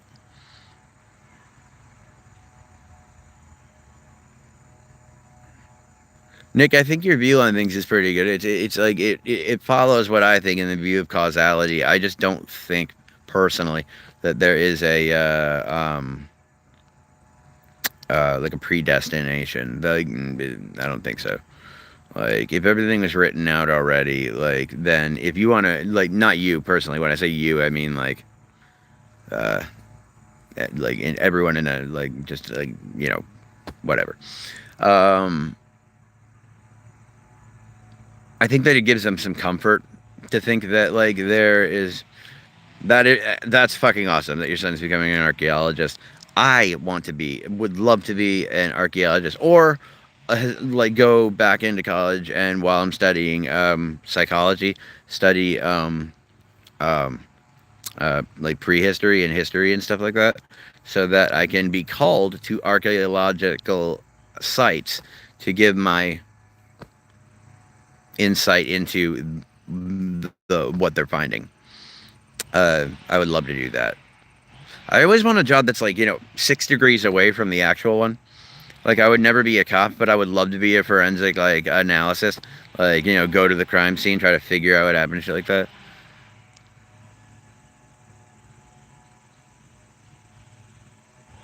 Yeah, that's what I'm saying. Like, it's like the universe, the computation size, and also if we were in a simulation, we'd either have to be we're either not, or we'd have to be in the last version of it, because there's still so many faults, and the whole point of making a simulation is to create one that people can live in that isn't going to create a lot of turmoil. And there's too much random chaos and stuff that's happening, that because we look on Earth and we see coincidences anywhere, everywhere, but if you look out to the macro scale, things are more chaotic than they seem, but there's beauty in that chaos. The people believe that chaos and peace have to are different things, and that they have to exist separately, but they don't. I'm waxing philosophical here.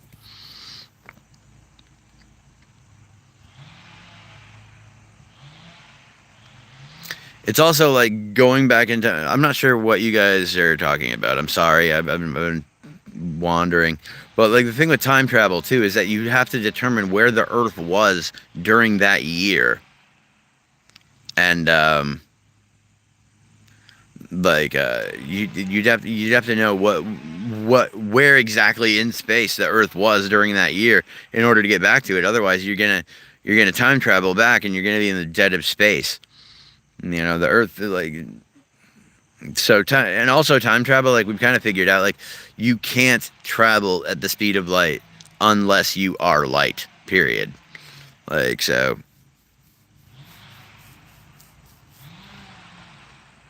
prediction is 90% of the. Nick, are you hinting at what I think might exist, which is universal nodes? This may sound weird. No, I don't believe in Allah.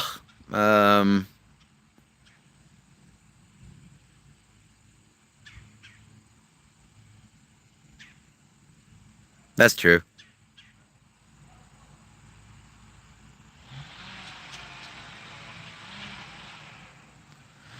Yes, but how we would have done. No, I'm between work right now. I had a traumatic brain injury, and that comboed by autism has made it difficult finding work. I'm not religious, Sarah. No. Okay, I'm jobless. Does that fit your little work thing better? Like that fit your narrative?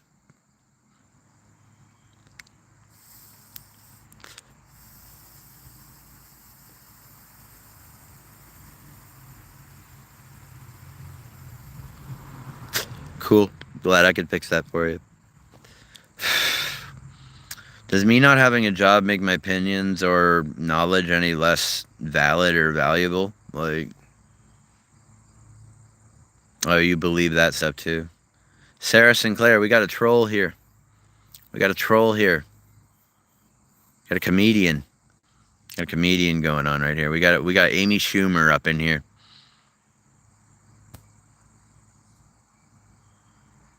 Yeah, yeah. Being autistic, it's not a funny joke. I'm gonna try not to swear. It's starting to make me angry with the way they're painting autistic people because when people think autism, they think nonverbal immediately, and I'm autistic, and a lot of us are high functioning. I'm a man on my wife's account, so no, I'm actually funny. Okay, that's sexist as shit because I know women that are funny.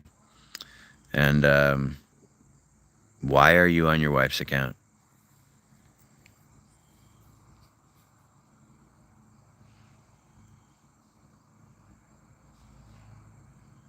Thanks, 3M. I'm sorry about. I really am sorry about you losing your brother. I lost a friend of mine who was like a brother to me, and I've never gotten over it. And that was years ago.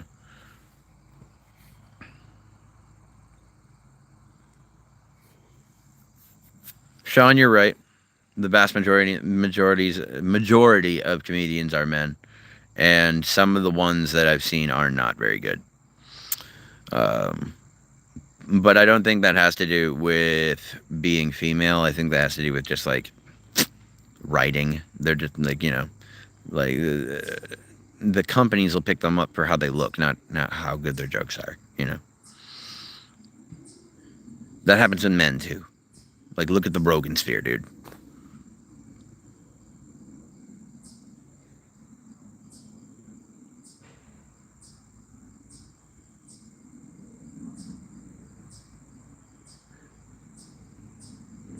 It's fine, Sarah. It's not bugging me.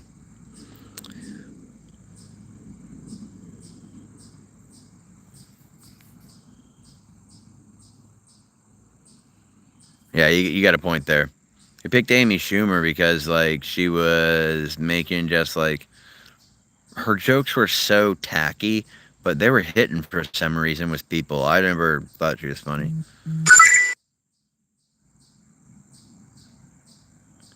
That's the problem too. Leclerc is like unfortunately people are believing right now that Tylenol gives your kid autism, and that's not how that works. Hi, Crunchy. I'm just kind of in waxing philosophical at the moment. I might go in and work on piano later, just to like get more warmed up playing my songs, so I don't like go on stage and freeze the hell up. Um, uh, take a blinker, Unk. Okay.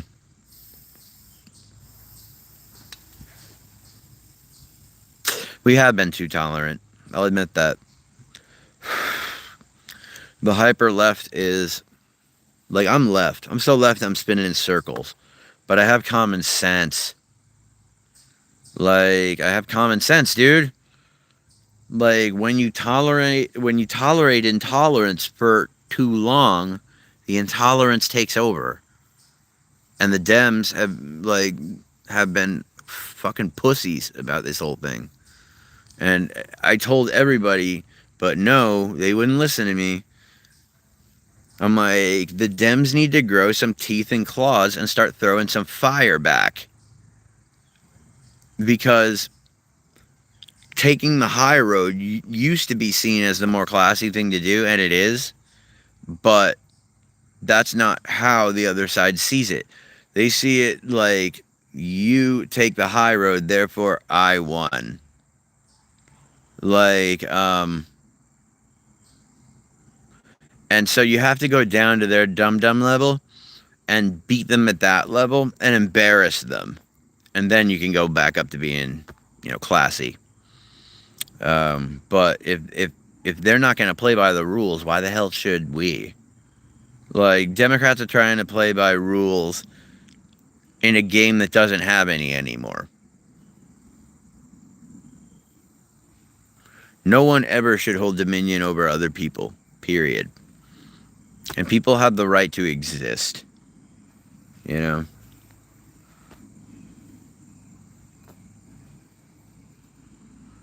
I'm sorry if I seem rude to you, Crunchy. I'm just curt about things.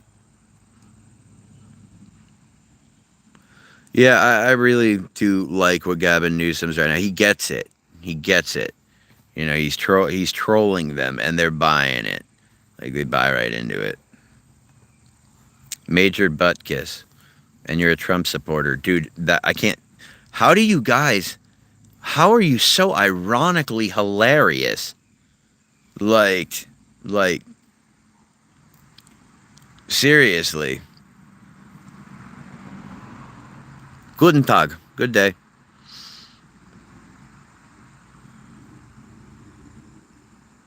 Okay, so Gavin's social media people know how to do it.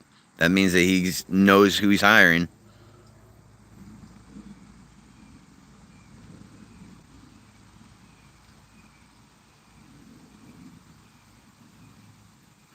Oh, the double standard's insane. And what's funny to me is he's copying Trump. He's copying Trump. They completely miss that, like, he's making fun of Trump. And how ridiculous the behavior is, a president should not be, acting like this. See, major butt kiss, that's funny, because you are a major butt kiss to Donald Trump. That's what makes it so fucking hilarious.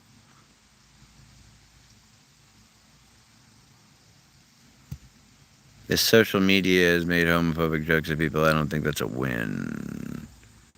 Making fun of Trump in what way? Every way. There's so many, dude. Like, do you really want me to go on the list? I don't want to, because it's just so much to say. Like, there's so many examples.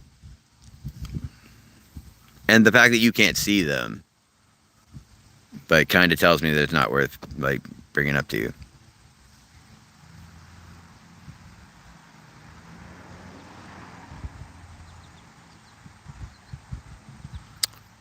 Okay. He's a 34-time convicted felon. He's an adjudicated rapist of like 24 women that have come forward. He's bankrupted 6 companies. He's actually been, he's had to declare bankruptcy. I don't know how many times. Every single business investment that he has gone into has gone right down the toilet. He literally has the intelligence of a 4th grader. And I don't know. Currently, he's experiencing dementia and clearly the signs of mini strokes. So, there you go.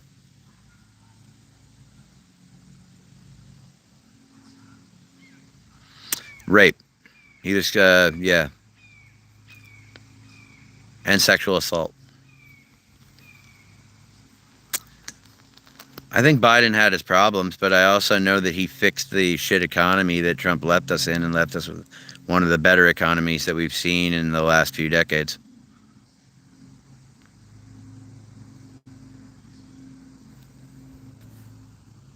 Does it need, like, I mean, if so many people are coming forward and they're all, just because, like, do you honestly think that someone with as much money as Donald Trump doesn't have the ability to pay off certain people? Like, I love that you conveniently try to skip that the man's clearly a child predator. And I make people happy and don't, use stochastic racism, stochastic terrorism to kill large groups in my own country. That's what I do. He's not intelligent. He's a fucking idiot. I know, right? I said something about Big Daddy Trump, and now they're scared. Or their butt hurt. Yeah, like, that's what I'm saying. Like, Trump was born rich, and he still managed to fail his whole life. He just failed upwards. Um, like he's literally done nothing. Dude, it's all proven. It's all in the court documents. It's all in the court transcripts. Like, I don't have them on me right now, and I don't have a computer to pull them up. Otherwise, I would right now, and I'd read them all to you. I love that you guys, like, also forget that he, like, tried to stage a coup on the Capitol on January 6th. You know, people got killed. And, you know, police who you support so much, you know, they attacked it.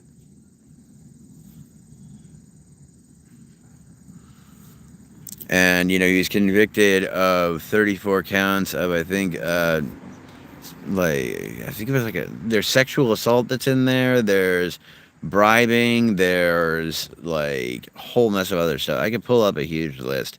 I just don't have a computer on me. Whatever.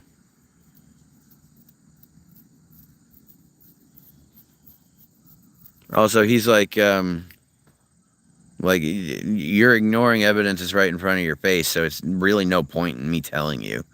Like, it's right out there as a fact, and yet you still don't accept it, so what's the point in me telling you it?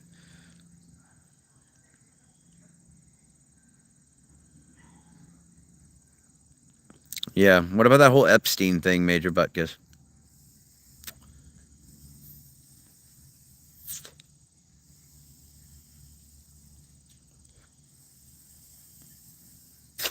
So, you, Major Butkus, do you have daughters?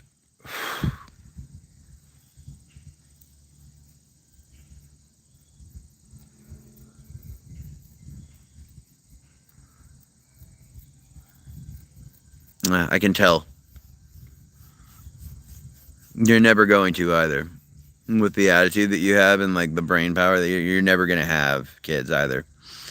Hi, French Puff. Pleasure to have you here. Listen, the government is too complex. Like right now, and it divides people too much. Yo. So like, yeah, like I don't know. But let's get to the THC industry. Like back in 2015, I called that this not even it was before then. It was like 2012, 2013, whatever.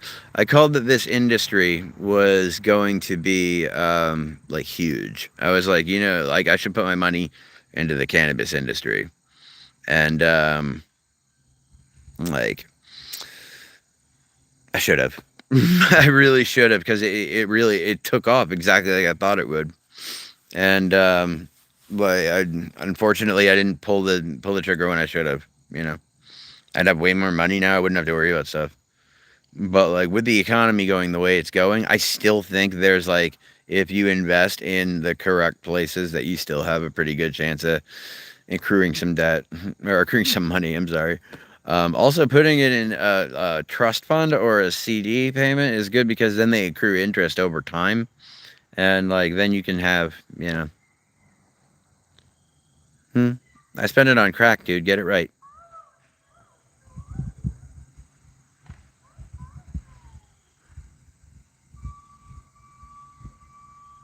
Yeah, jobs are. But like jobs are insanely hard to find right now, and and you can't tell me that they're paying you enough.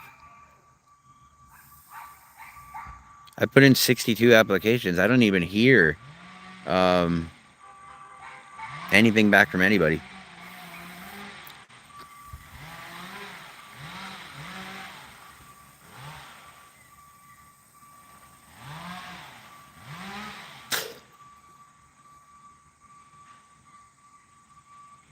I'm at home, dude. Why would I present myself any way other than how I want to?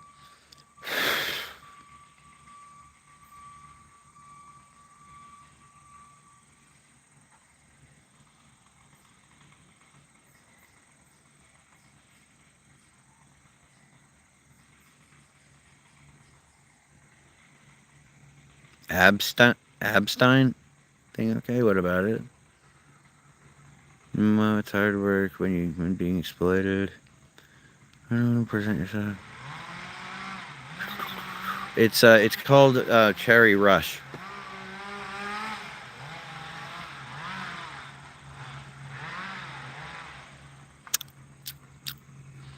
If you know the system's against you, then you have to find a way to exist outside of it.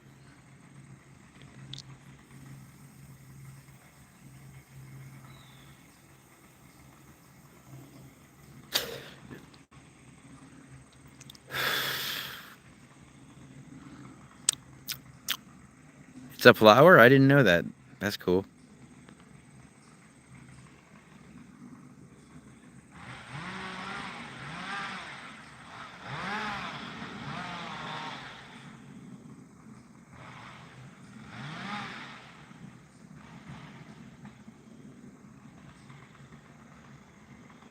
Dude, I do want one, but I also have traumatic brain injury and autism. Makes it tough. It makes it tough dealing with things.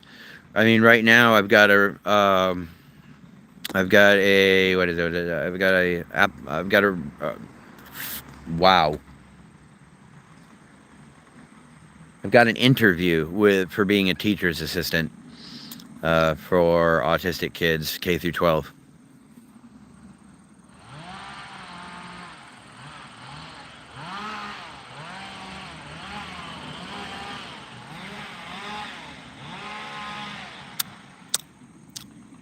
I'm gonna start just kicking you Trump supporters out of here because I don't like you. It's that easy.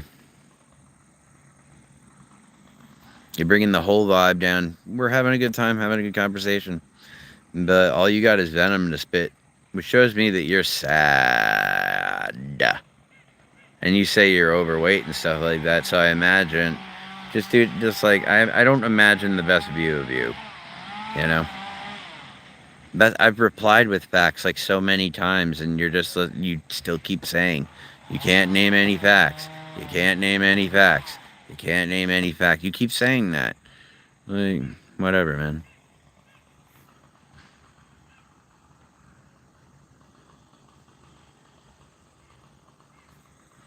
I'm not generalizing shit, dude. You don't see that the country's like falling apart under Trump.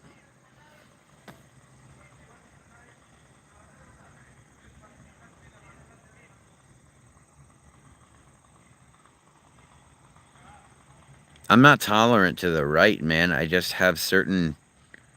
I like, as far as right now, I consider the right just Nazis.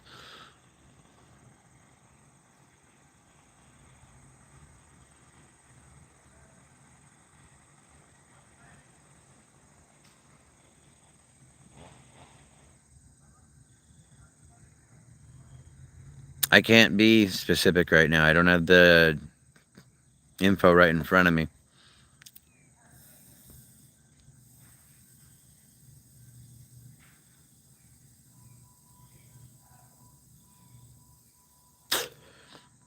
Just because he's never been convicted doesn't mean he didn't do it.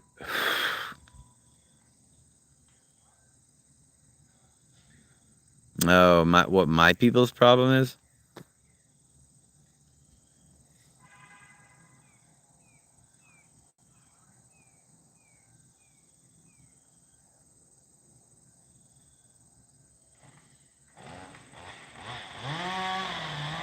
Trail Wolf, I can't tell whose side you're on.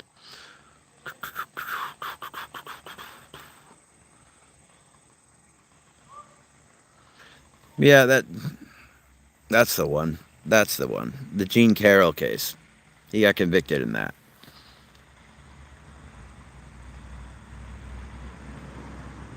E. Gene Carroll, my bad. I have read Animal Farm 1984 and A Brave New World.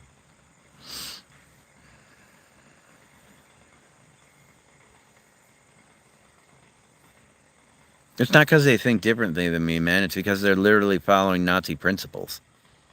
Like there are and like even if you're not a Nazi, you're clearly okay with them.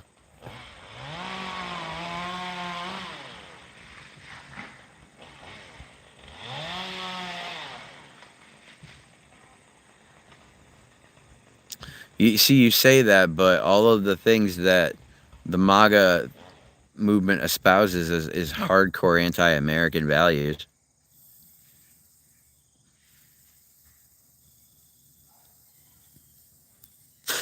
Yeah, but it's not a slippery slope because I'm not siding with Nazis.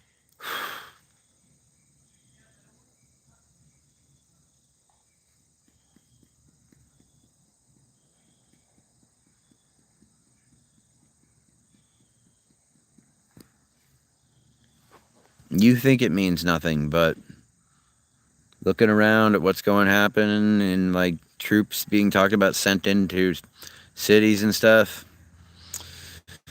You haven't read any books about 1933 Germany, where things started and stuff like that, clearly. So I'm going to mute you now because, dude, I just don't feel like talking to someone who's uneducated. I'm sorry. Who's hateful, too. Like, just unbelievably hateful. So keep talking, but I can't see you.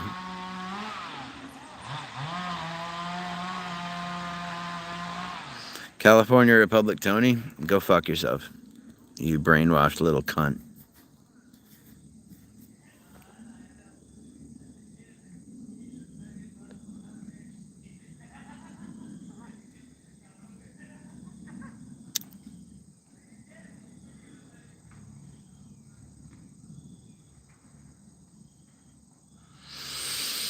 No, they may not be Nazis, but they're following the same exact blueprint and like principles as Nazis.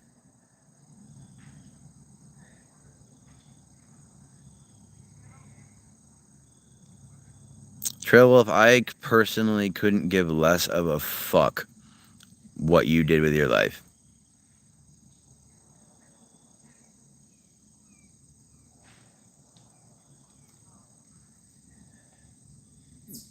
Just by voting for Trump, you're ignorant.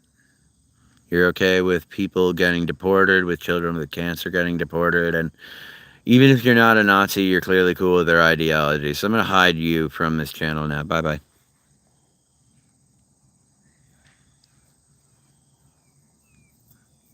Yeah, Joshua, that's because you're a fucking idiot, too.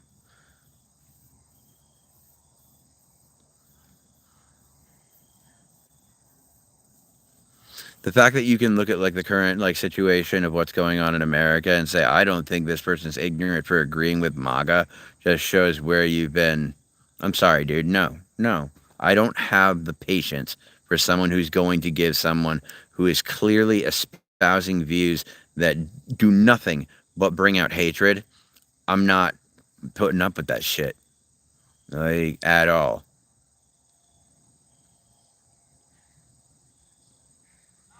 I respect your opinions, but I also like have the right to fucking hate them.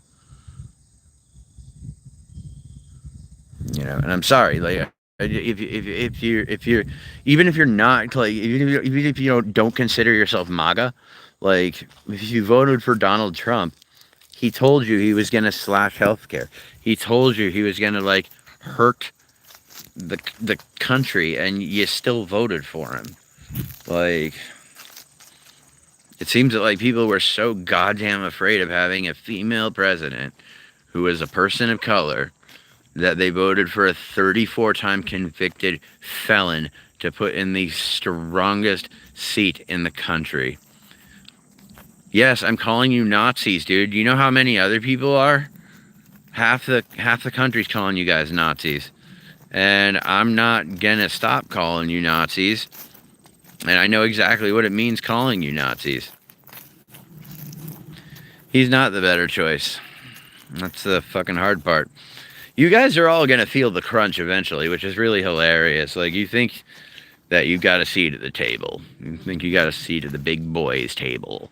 However, none of you are rich enough for them to give a fuck about you. None of us are. They don't give a living fuck.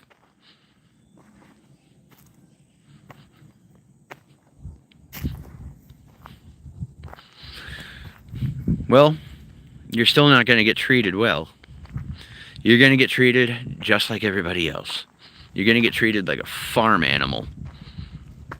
Okay? They don't give a flying fuck about you. Neither do the Democrats. Okay?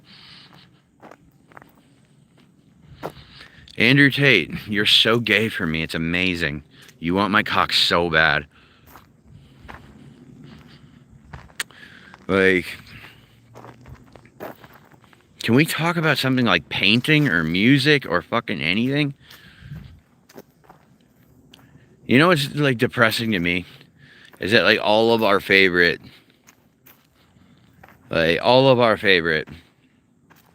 musicians from like back in the day turned out to be horrible people, you know? I like heavy metal's kick ass. I really honestly like I don't know, there's not one particular genre that I prefer over any other one else. It's like believe it or not, Austrian painting school I believe is where Van Gogh went, so you know, hey. But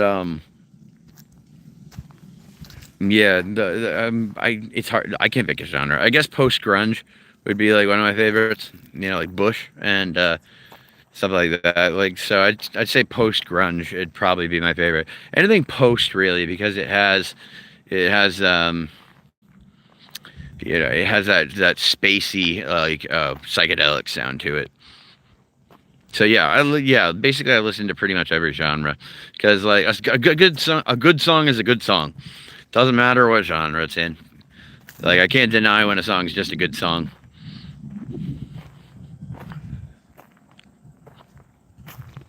I don't know, like Tool and A Perfect Circle are absolutely incredible. They're huge inspirations for the music I make. Like absolutely. I don't know if I agree, Nick, with the vapes being good, because Flower, I haven't had it in so long, but the last time I had Flower, it was good, but the smoke is so acrid.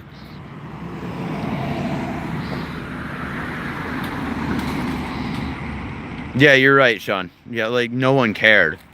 Like pedophilia was just a norm back then. It was fucked up. Oh, pooping the turds trying to get me banned. I ain't got time for people like you, dude. Goodbye. Dabs? This right here. Oh, but like dabs like that shisha. I've never, well, no, I have done them. They're kick ass. Like you'll be sitting on the couch like, what are we talking about? When no one has been speaking for an hour. You know, like.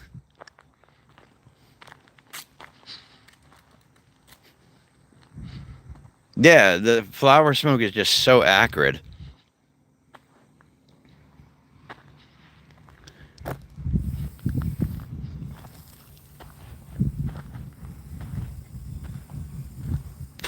No, Rush is fantastic. I love Spirit of Radio. That's one of my favorite songs ever. Plus, like, they were one of the first bands to really, like, incorporate, like, electronic music into, like, a progressive metal or progressive rock, whatever the fuck you want to call them. And the using of different time signatures is something that I love. Like I love people that use like 7/4, the 7/4 time signature, like Salisbury Hill by Peter Gabriel, and like climbing up on Salisbury Hill, like so it goes like that, you know. That's a dun dun dun dun, climbing up on Salisbury Hill, dun dun dun. I can see the city lights, dun dun dun. Wind was blowing, time stood still. It's in 7/4. I love that shit. The Grateful Dead were kick ass, but I haven't listened to them in total honesty. I think G.G. Allen was he was a crazy character. He was a crazy character. Like if he hadn't found music, I think he might have been a serial killer. But in total honesty, he was pretty talented. Like, you know, people think of him as like a junkie and, you know, like making like shitty music and, you know, for shitting on stage and stuff like that. but like, but honestly, he was pretty talented. I'm not gonna lie. I love his song "Bite It, You Scum." That song is fucking awesome. Like, yeah, Gigi was a psycho surrounded by other drug addicts. He never had a chance in hell, you know. Like his birth name was Jesus Christ Allen. Like, so when you got a dad that fucking crazy, like right off the bat, like you don't have a lot of chance to be a normal dude. So like I think Gigi took out that like frustration like in his songs, you know. Sean Nick, you either gonna love it or hate it. Purely instrumental. What about leftover crack or star fucking hipsters? I don't like the idea of doing crack is it's I don't like that idea anymore. And I don't really like hipsters a whole bunch. Just because, you know, they gotta know like the most obscure bands, and it's not that's not even the problem. It's that they're not trying to turn you on to these like underground. They're not trying to turn you on to these underground cool bands. They're just like using them as like a way to be like, so, you know, feel like artistically superior, you know. Alternative jazz metal. That sounds really cool.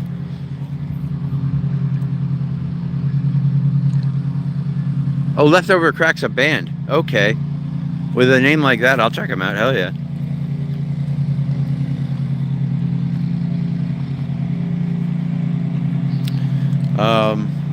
Anybody that can incorporate jazz into metal or the other way around, I got a lot of respect for. Oh yeah, anything by Mike Paradinas. No, that's Mike. I do like Spangle. Mike Paradinas is a DJ, I believe. He was music, but I can't remember Mike's name from Spangle. Like, he's a fucking genius, though.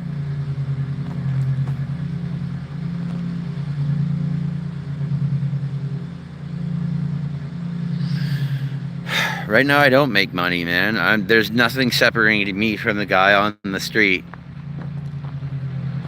Besides, my mom is generous enough to let me stay here and help her around the house. Like, I'm not proud of it at all, you know. In fact, I'm very ashamed of it. But I'm putting my life back together piece by piece so that I can you know, fix the mess ups that I've made, you know. That's why I want to get into music. That's why I want to start performing more, and that's why, you know, I'm not trying to beg on here. The only time I'll ask for money on here is if I'm playing music, because like I'll go out and busk and, you know, do stuff like that and use that money to just give it right to my mom.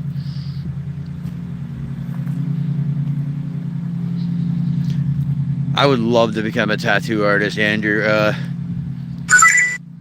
I don't know if I just don't know if I'm skilled enough, you know? Like, I mean, I've designed all my own tattoos. Like, I did this one. And, like, these.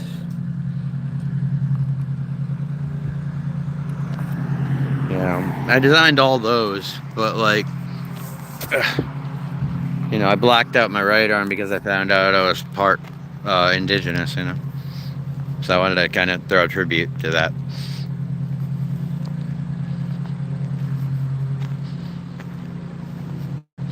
I've turned in 62 applications online and haven't heard back from anybody. However, recently I did hear back from a position that's looking for teacher's assistants to help with people that don't have I actually want a neck tattoo, Doctor Who wear, but it's a set of flowers from my favorite teacup inside, and I just love the the antique look that they have to them. So I want to get it right here because I think neck tattoos are beautiful.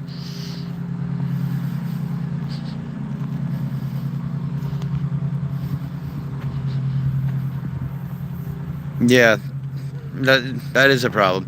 People don't want to just say, "Oh, I was wrong. Thanks for correcting me." People it's the ego, man. It's the ego. You gotta drop that. And sometimes it's hard, you know. Sometimes it's hard. I don't have my glasses on, so that's why I'm doing this. Dude, working in sanitation is like one of the most solid jobs, legitimately.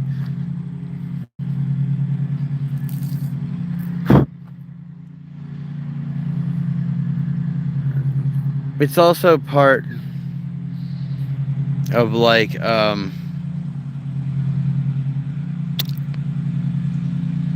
it's also just part of American culture.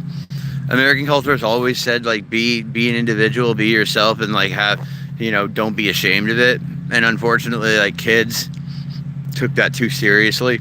Like there's certain situations where certain behaviors should make you feel ashamed in certain places. Like if you are throwing a fucking tantrum at the mall and you are a full grown ass man or woman, like that's something else. That came from something else. There's like some mass delusion going on in America, and it's on both sides. Okay? Because I got people coming up to me telling me their pronouns are Jim, Zim, Zem, Jim. I don't fucking know. Dude, that is fucking crazy. Like, I'm just like, I'm sorry. I'm not gonna go there. Like, he, she, they, that's fine. No problem with that. But when you come out with neo pronouns, I'm in Massachusetts. Working right now, I just drove around and casually get trash and boxes. Yeah, dude, and you probably get paid really well with benefits. Like people look at garbage men. Like, I think people should look at garbage men differently if they aren't already. It's like, yeah, dude. Like, if my son came up to me and he said, "Dad, I want to be a garbage man," I would be like, "That's a really good job to have, man." And you're cleaning up the city, you're helping out your community, and you're making good money to take care of your family, you know. So there you go. That's what I'm saying. What the fuck is a neo pronoun? You know? Yeah, that's it. It's like, I'll just be respectful, shut my fucking mouth, move on. I just admit that I don't understand it. It's weird to me. But those people can be a little much, because then they try to, you know, if someone makes a mistake by misidentifying them, they take it as like that person did it completely intentionally. And this isn't all of them. This is a smallest percentage of the smallest percentage. And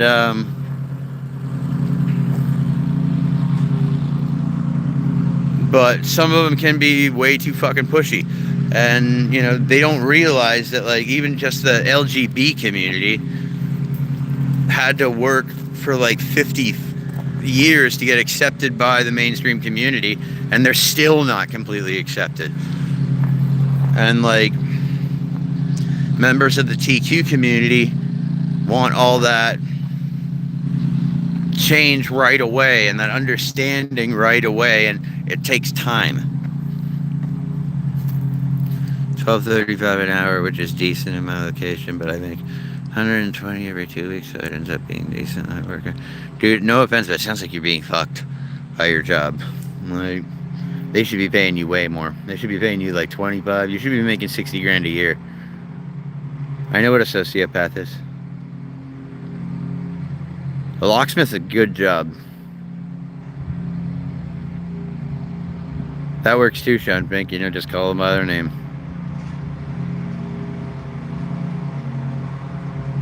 Yeah, rich people are completely disconnected with society.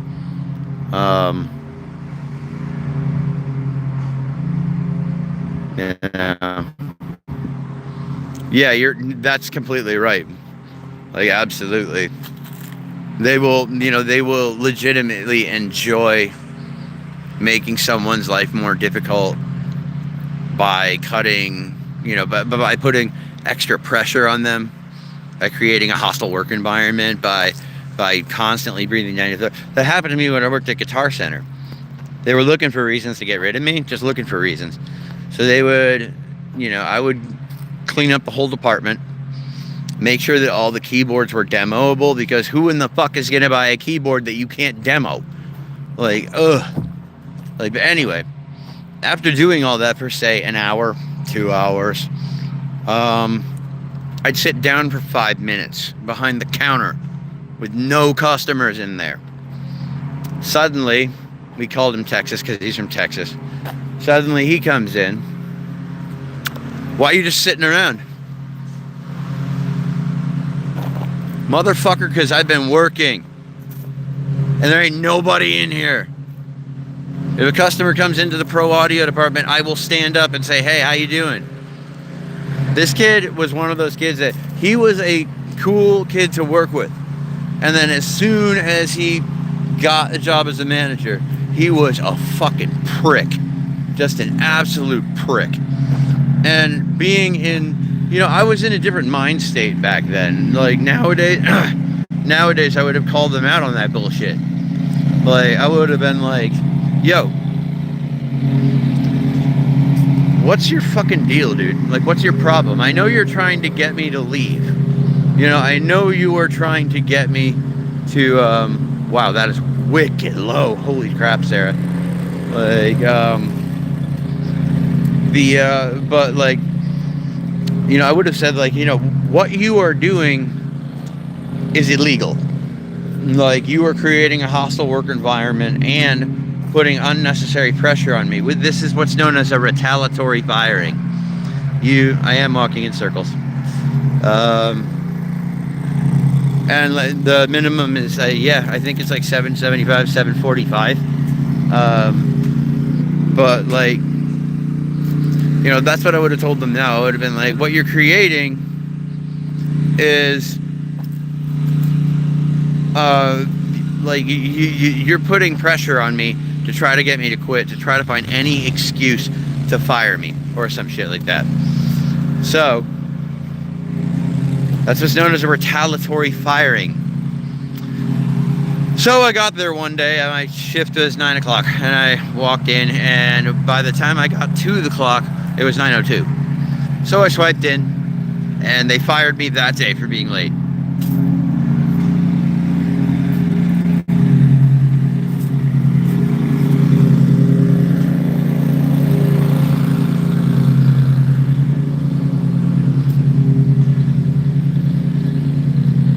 Raising wages does work, because from what I've seen, it works, because it gives people the ability to actually work on things that better their lives, because they're not worried so much about their drastic money situation that they're in. So it like gives them the more ability to actually give time to the economy and to what's going on in like the city and what's going on in the world, in their area. So honestly, like, yeah, I'm sorry, you should be making more money.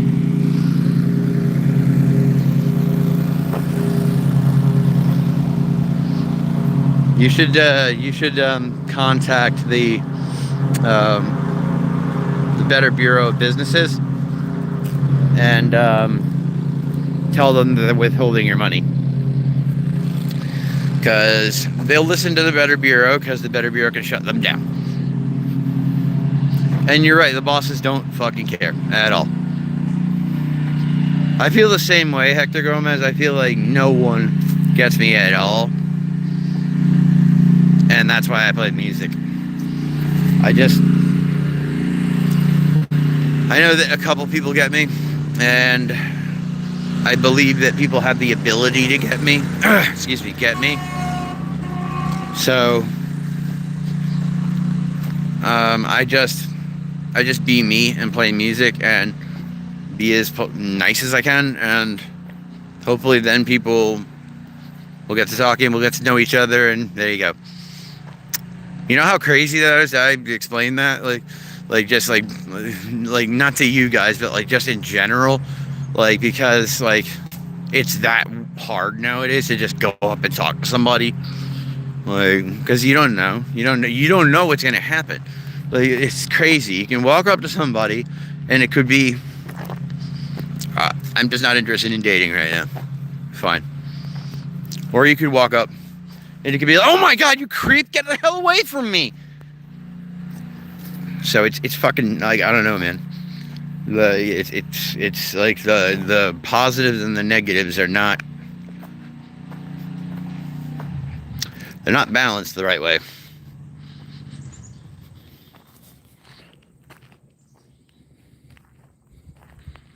That's because, yeah, dude, that has to do with like the richest in the country. When wages go up, they find a way to make their wages go up, and give themselves larger tax cuts so that, they still have control over you. They still have you by the nuts. They take the profit, and the stuff that you need, they bring the cost up on. And if you don't notice the price on like toys and like junk food and shit, like that goes down. But like, I don't know. Like, it's a weird idea for me that like gas about 10 years ago, well, about 20 years ago, I could fill my tank for $20. Nowadays, they give me half a tank.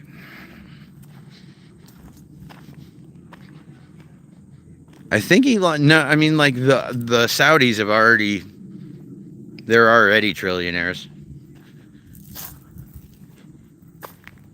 Yeah, I mean, yeah, just everything's going up regardless. Like, which is weird because like we have methods now that like make that can mass produce things, which you'd think would make the cost go down. But like now we've got we've got people that are so rich that they're living in a separate world altogether, and they literally think of all of us as just ants to step on, and for them it's fun. Like, it's fun to step on the ants for them, and here's the sad part: the Saudis just bought like all the game companies. So like, what now? What now? What's gonna come from games now? Like, is it all going to be like pushing certain things? I don't know.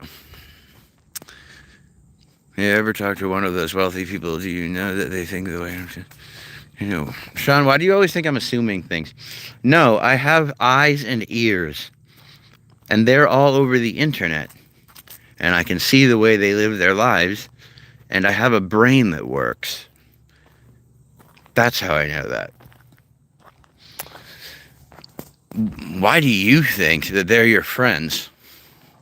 Why do you think that trillionaires... Why are you fighting for trillionaires? That makes no sense.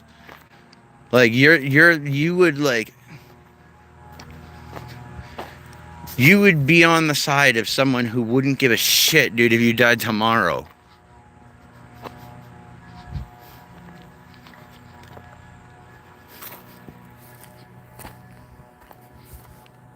By asking me if I'm assuming, aren't you assuming I'm assuming? I'm sorry, that's just the way my brain works.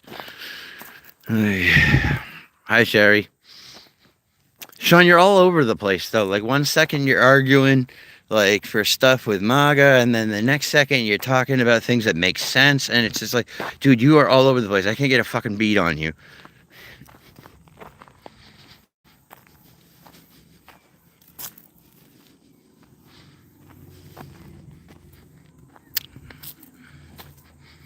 It's not about being defensive, dude. It's just about, I'm tired of how many rich people live in this fake world. Like, their little like world where the laws are different, the rules are different, and the way that they look at life is just completely unrealistic. And like, to see people that like have a mobile home that would cost me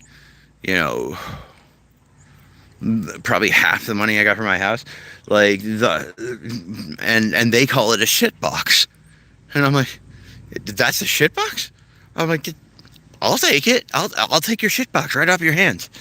Like, and we're talking like buses that are meant to be like houses and shit, and then they've got multi-million-dollar mansions with more space than you could ever like imagine. Like, who needs that much space? Like, it's crazy.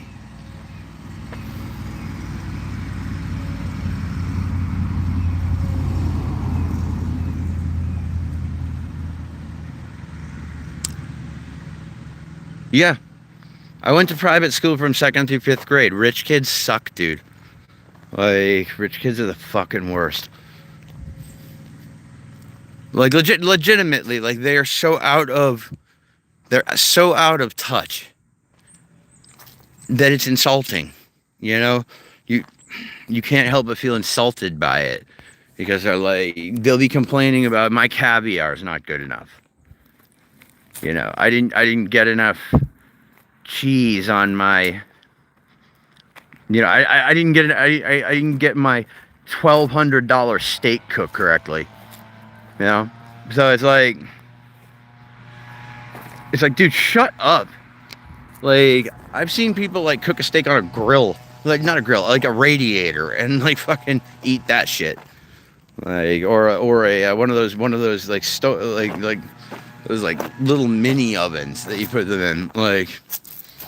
And these people are complaining because, like, oh, my steak doesn't have, you know, edible gold on it.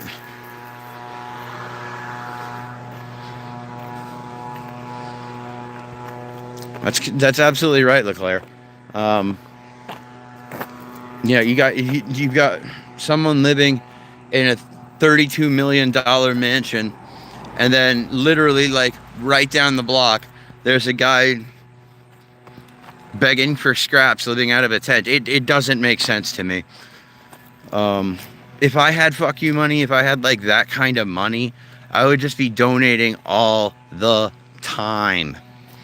Like, I'd be donating all the time, and I wouldn't put my name on it because I don't care that people know that I'm giving the money. I just want the money to go to the right people. That's it. Like,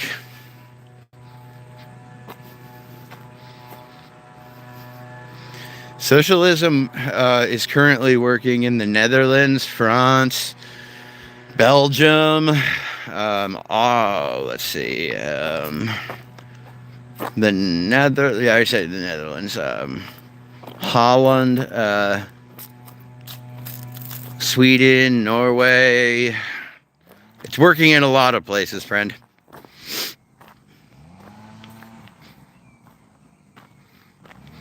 The places that it hasn't worked, you're thinking of North Korea and Russia, and that's because they weren't actually using socialism or communism. They're using Stalinism, which was a way to consolidate all of the money into the Russian Orthodox Church, and you know, keep that for the people that are in charge in Russia. Literally just like feeding their civilization vodka. You know, so that, like, you know, and so what? It still shows it works. Let's see what else. I just don't see a problem with having the government help us live. Like, yeah, go to work, get it, like, you know, do your work, do your thing, but like, you shouldn't be struggling paycheck to paycheck just to survive, and you shouldn't have to work 2 full-time jobs in order to survive.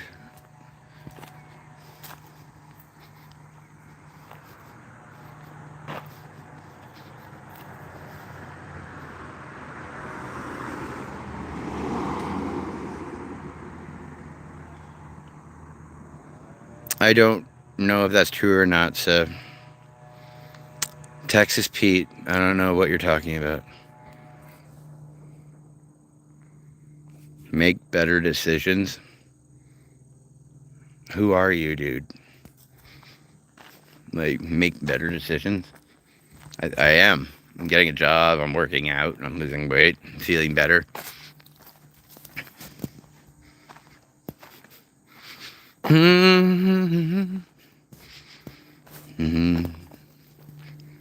But that's like I don't know. That's my thing for now.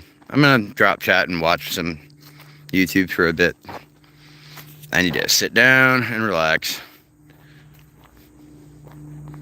How does logic stump me? You haven't pointed out anything. Like, you came in here and you said, no, you don't make better decisions. You have not said anything. So, I don't know what you're talking about.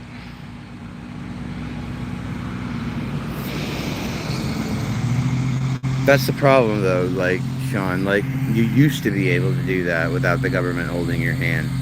And now it's just almost impossible. All right, bye, guys. Be safe, okay? Like, literally.